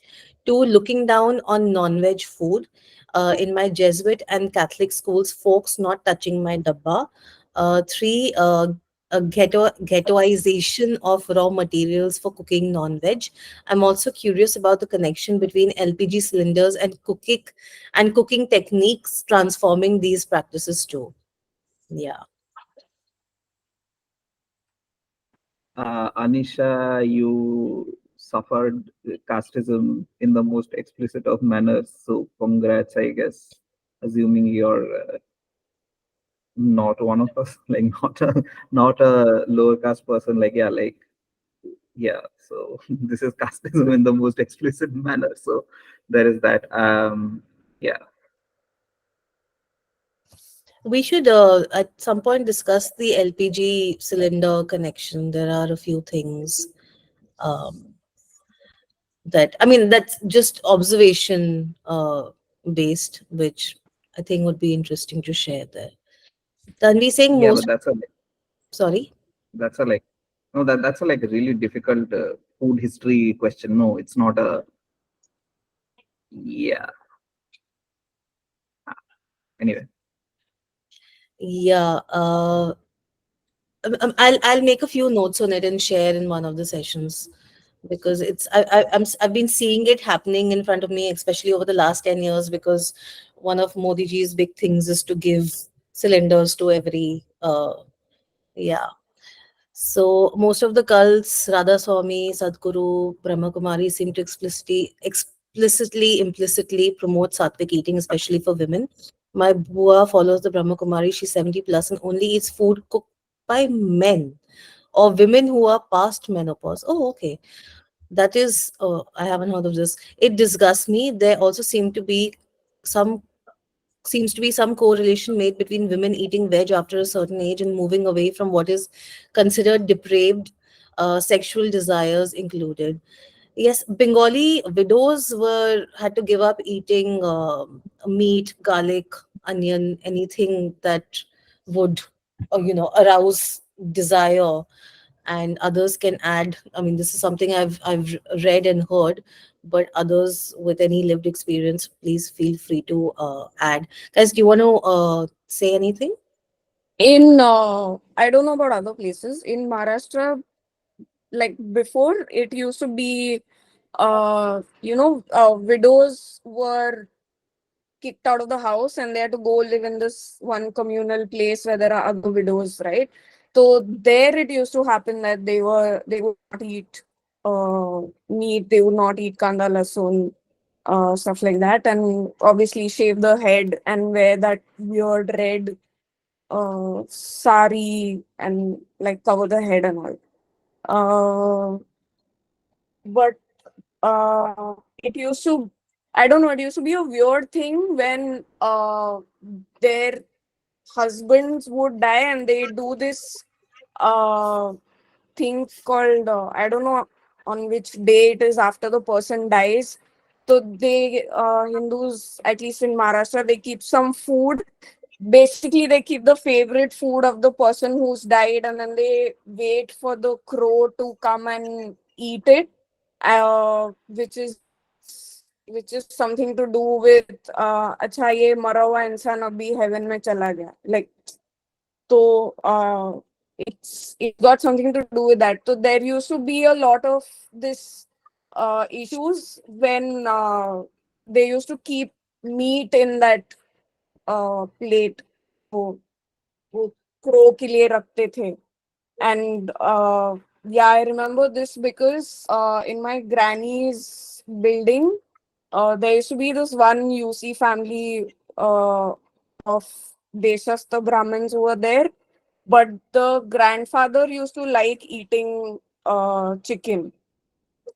And when he passed away and वो building में वो कर रहे थे, they kept that plate, and then the Brahmin who was supposed to do the ritual things was like, no, you can't eat this.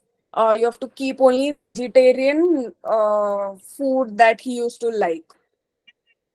So I think it is some weird shit that Hindus do, even after they're dead or widowed or I don't know what. Hmm. Okay, I But didn't हाँ, realize ये you'll have जो to. है ना वो menopause वाला,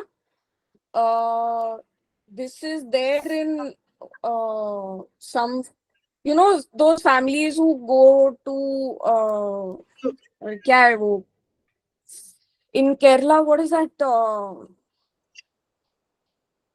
that temple, yeah, the Ayyappa temple where you Sabrimala. Sabrimala, हाँ. yes, उसमें भी है, like they will only eat food that is cooked by men or elderly women and not menstruating women. Yeah. I'm going to read out what Udita has said because I was just seeing what, the comments for what we're discussing. She's saying the desire and purity thing reminded me the same thing we're talking about families who would not allow menstruating women to cook or even enter the kitchen. This is a big thing. I think it's something across the country. It's even there in the Great Indian Kitchen. If you've seen that film, which I think is a Yeah, guys, like the reading material that we have, like which in like Manusmriti, like just like Google menstruation, like just like CT control find menstruation in Manusmriti, it's like straight out of Manusmriti. So like there is no mystery to it. It's like very explicitly mentioned in the Manusmriti. Yeah. Right. And that is, I mean, at the end of the day, that is, I think, when it comes to choice, that is the point, Rahi, that you've been working towards making, is that a text which was written 2000 years ago is still determining what we are choosing to eat every day and how we are choosing to eat it, who is cooking it, who's not cooking it. So I think that is the sum total of the this session. It's 9:30. Those of you who want to drop off, please feel free. We'll read the rest of the comments and just uh, uh, talk about a few things. But before we do that, and before anyone drops off, the Rahi, Bao, do you want to talk about our little assignment? Yes. Um, Your your mic is off. I'm saying like you speak. Tum bolo. So, okay. So for the next session, we have like a very small activity for everyone to do. We want you to find out two things. One is all of the superstitions uh, that are in your family, in your particular family, uh, related to food consumption and cooking. So superstitions, matlab, like could be like not eating in some direction or whatever, not drinking water or something like that. The other is what's the other one? I forgot.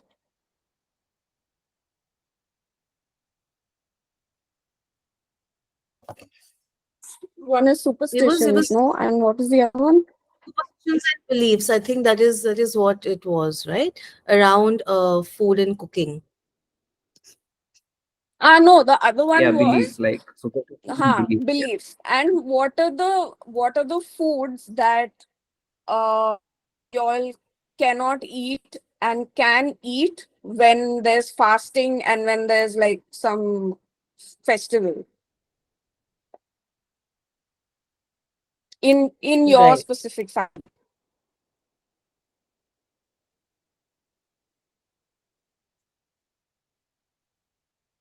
Right. Shubhra, I think you can take over and sum Yes. it up and yeah.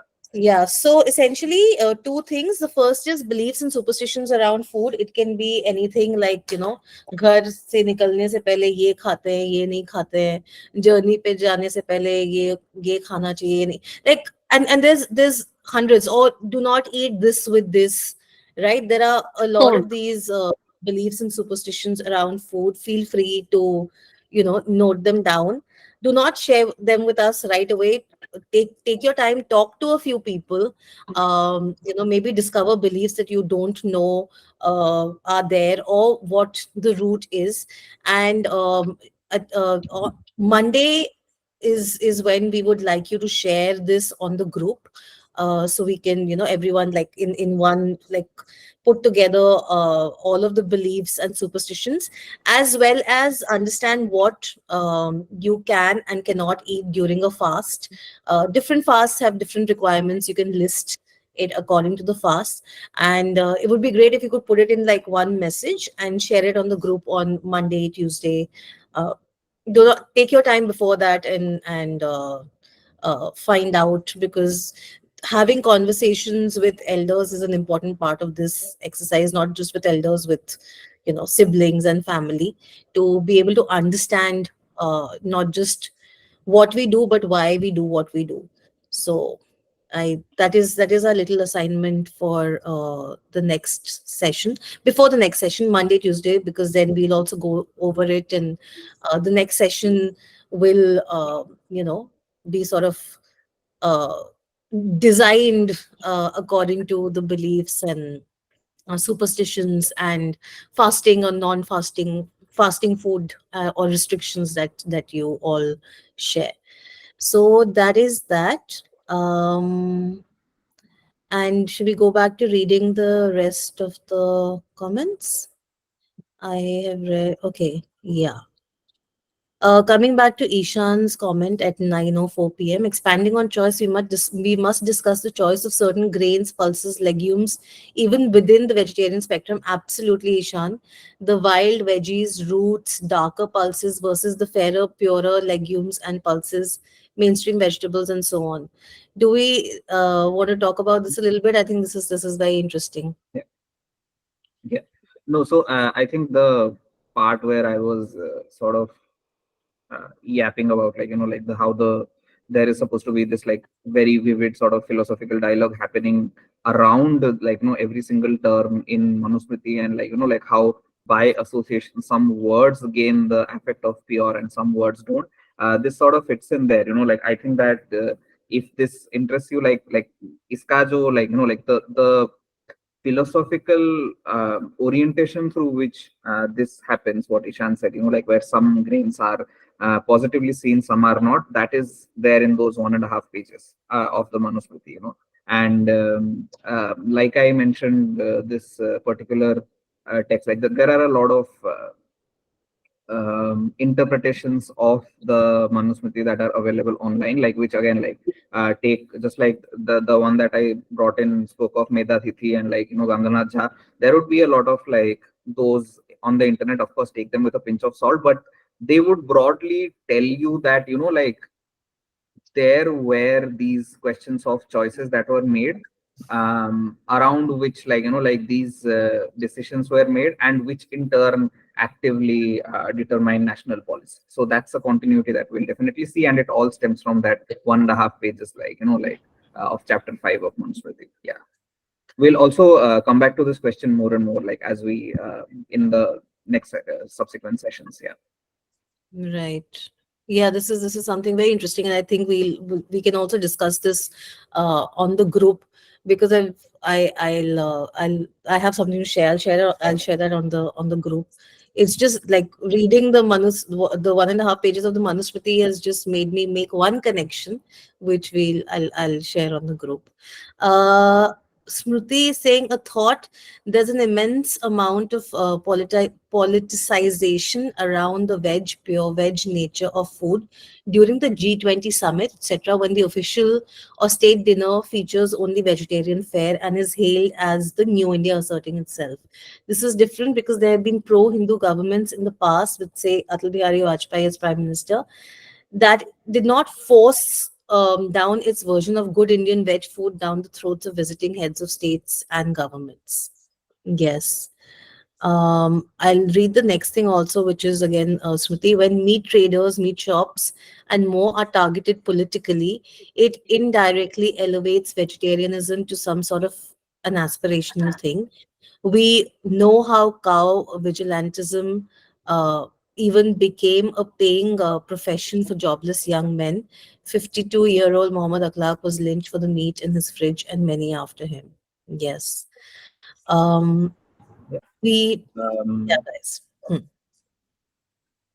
Yeah, so Smriti, like, thanks for saying that, because especially the first half of your comment, the first comment, I think, was what we sort of addressed partially when to respond to Gia's question, because like, and this is a very important thing to point out, that the way the state functions and the way the church functions, like like they are sort of I obviously mean, when I say church, I mean the Hindutva as a structure. They function in tandem very solidly. And Brahminism, of course, is part of that. And obviously, like if we had a prime minister who was from Bengal, like like the brand of Brahminism that we would see get perpetrated would not exactly be the same as it is with Modi ji, right? Like so yeah, so it's a very important point to keep in the back of our heads, that like these two constantly like sort of like form this tie together. Yeah. Uh,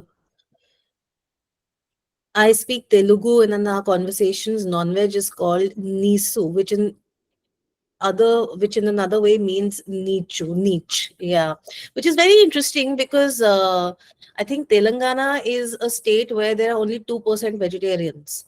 If you look at the data, only 2% of people in Telangana are vegetarians. So this is actually quite interesting to see this. Smriti, Ishan is reacting to Smriti's point. Yes, Gujarati veg. Read the menu. Please share the menu if you have it, Ishan. I would want to read it. I haven't read it. Um, I'm chicken sure is there'll be a dhokla in there. for sure. Yes, chicken is rampaki. It was not accepted in a lot of Bengali families. Absolutely. We'll discuss this in the beliefs uh, bit next week. Also, in a lot of ritualistic events, mutton is served, but not chicken even today. Um, might sound dumb since I'm not fluent in Hindi. Okay, but what does mass translate to? Mass is meat, right? That is the mass is meat. Is that is my understanding of it? Is there anything else that it translates to, guys? No, no, meat. Mass essentially is meat, flesh. Actually, if you go to see, flesh would be more correct than meat. Um, Amish with flesh are there. Ahar and Niramish without flesh, ahar in Bengali is considered tamasic. If you desire food or even a dish, the dish itself will become Amish ahar because you have desired it. Oh, so desire is equal to flesh is equal to tamasic. Roshni, can you explain this? I'm a little confused. Like, is vegetarian food also considered like Niramish also considered Amish if I'm desiring it? Like maybe I haven't understood it. Yeah, so I mean, I'm honorary Bengali, which means I'm not Bengali, but spent many years in Bangladesh. So I actually didn't know the word Niramish. Their vegetarian cuisine is just called shag, shobji, and the name of the vegetable. But on this side, particularly Ghoti Bengalis, will always say, "Oh, I'll make this Niramish for you" or whatever, which was mind blowing. And so I always was like, "What does Niramish mean? Does it generically mean sabzi? Or does it mean a particular like way of cooking it?" And they said no, it's a very particular way of cooking without ginger, garlic, onion often. And it comes from Ved. So there's a specific text, and I can send it in the chat, where they say that actually the word amish means, because of this connotation with flesh, mish means flesh. So Okay. Amish means with flesh, Niramish means without flesh. So if you desire, they even say that, and often it's now used amongst like older Bhadralok will say to younger generation when they're craving non-home food. So if they say they want to go out and have paneer butter masala, or they want to have chicken. So it can still be a quote unquote vegetarian dish, but they'll say that your desire for it is like desire for flesh, which makes the dish fleshy, and hence amish, hence tamasic. So even if it's a vegetarian dish, it will, like, according to Brahmanical Vedic traditions, not affect the way like that. And that's like how I have sort of understood it, but would love to know if other Bengalis have sort of tried to understand it. I'm coming as like someone who also does like has learned Bengali as like whatever fourth language or something. So yeah. All right, that's very interesting. I'd love to read. So please do share. The paper you were talking about, and other Bengalis on the group. Maybe we can discuss your understanding of this if it's different from what Roshni is saying. Um, Waiting for tandoori upma. No, thank you. Udita, is is play with food appropriation, or is appropriation when it comes at a cost to those it's stolen from, or a denial of the person it is appropriated from? Appropriation is something we need to discuss, but we will do it. I'm going to screenshot this and keep it as a reminder that this is a discussion that we need to have at some point of time, because there is, I mean, it's not, the oppressor caste doesn't hasn't just appropriated food and still continuing to do so. There is a lot more that has been appropriated, and maybe we can just talk about it. I'm saying filter coffee is non-veg. Let's challenge what is veg and non-veg and smash purity around it. As we see, Manu says, sacrificial cow meat is pure and okay to eat. Yes. Yes. So that is why a lot of the, like, I mean, the Dashera Puja, there is the buffalo sacrifice which happens, and the meat is eaten. I mean, traditionally, which is this explains why, all pujas rituals have some sort of a sacrifice. Like in the mountains, there is still the lamb sacrifice, and then the meat is distributed to everyone, and things are made out of it, and you eat it. So sacrificial meat is okay to eat. um this we've spoken of the ritual for, okay, Sarva Pitri Amavasya during Pitra Paksh. Sabrimala. Okay, the Marathi movie on the Sarva Pitri Amavasya. Okay, Anisha is saying, I was speaking from the point of view how the gas agency connected to providing free rations, especially with our great leader's vision.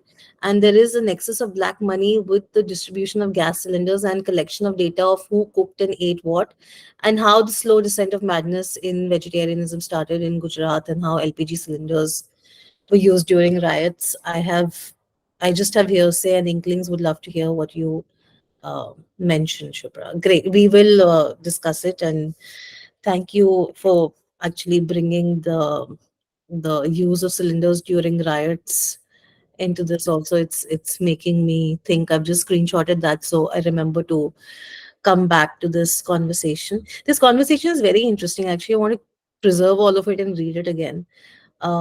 Does mass refer to any specific part of flesh? I don't think so, Arun. I think mass is just flesh, at least from what I understand. If anyone else has any other knows of any other meaning attached to it, please share. And since it's almost 9:50, maybe it's time to say goodbye. But great discussion, guys. We'll continue chatting on the group. Please share all the links, whether it's me to the movie that you were talking about, um, or the papers and articles some of you have mentioned, the podcast that you mentioned, Ishan. Please share on the group, and we shall. There's lots to uh, go back to reading and understanding after the session. Thank you so much, Bao and Rahi. Would you like to say anything before we go? Nope.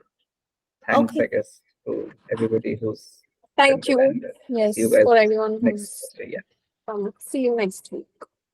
Thank you, Yeah. guys. See you on the group and see you next week in class. Bye.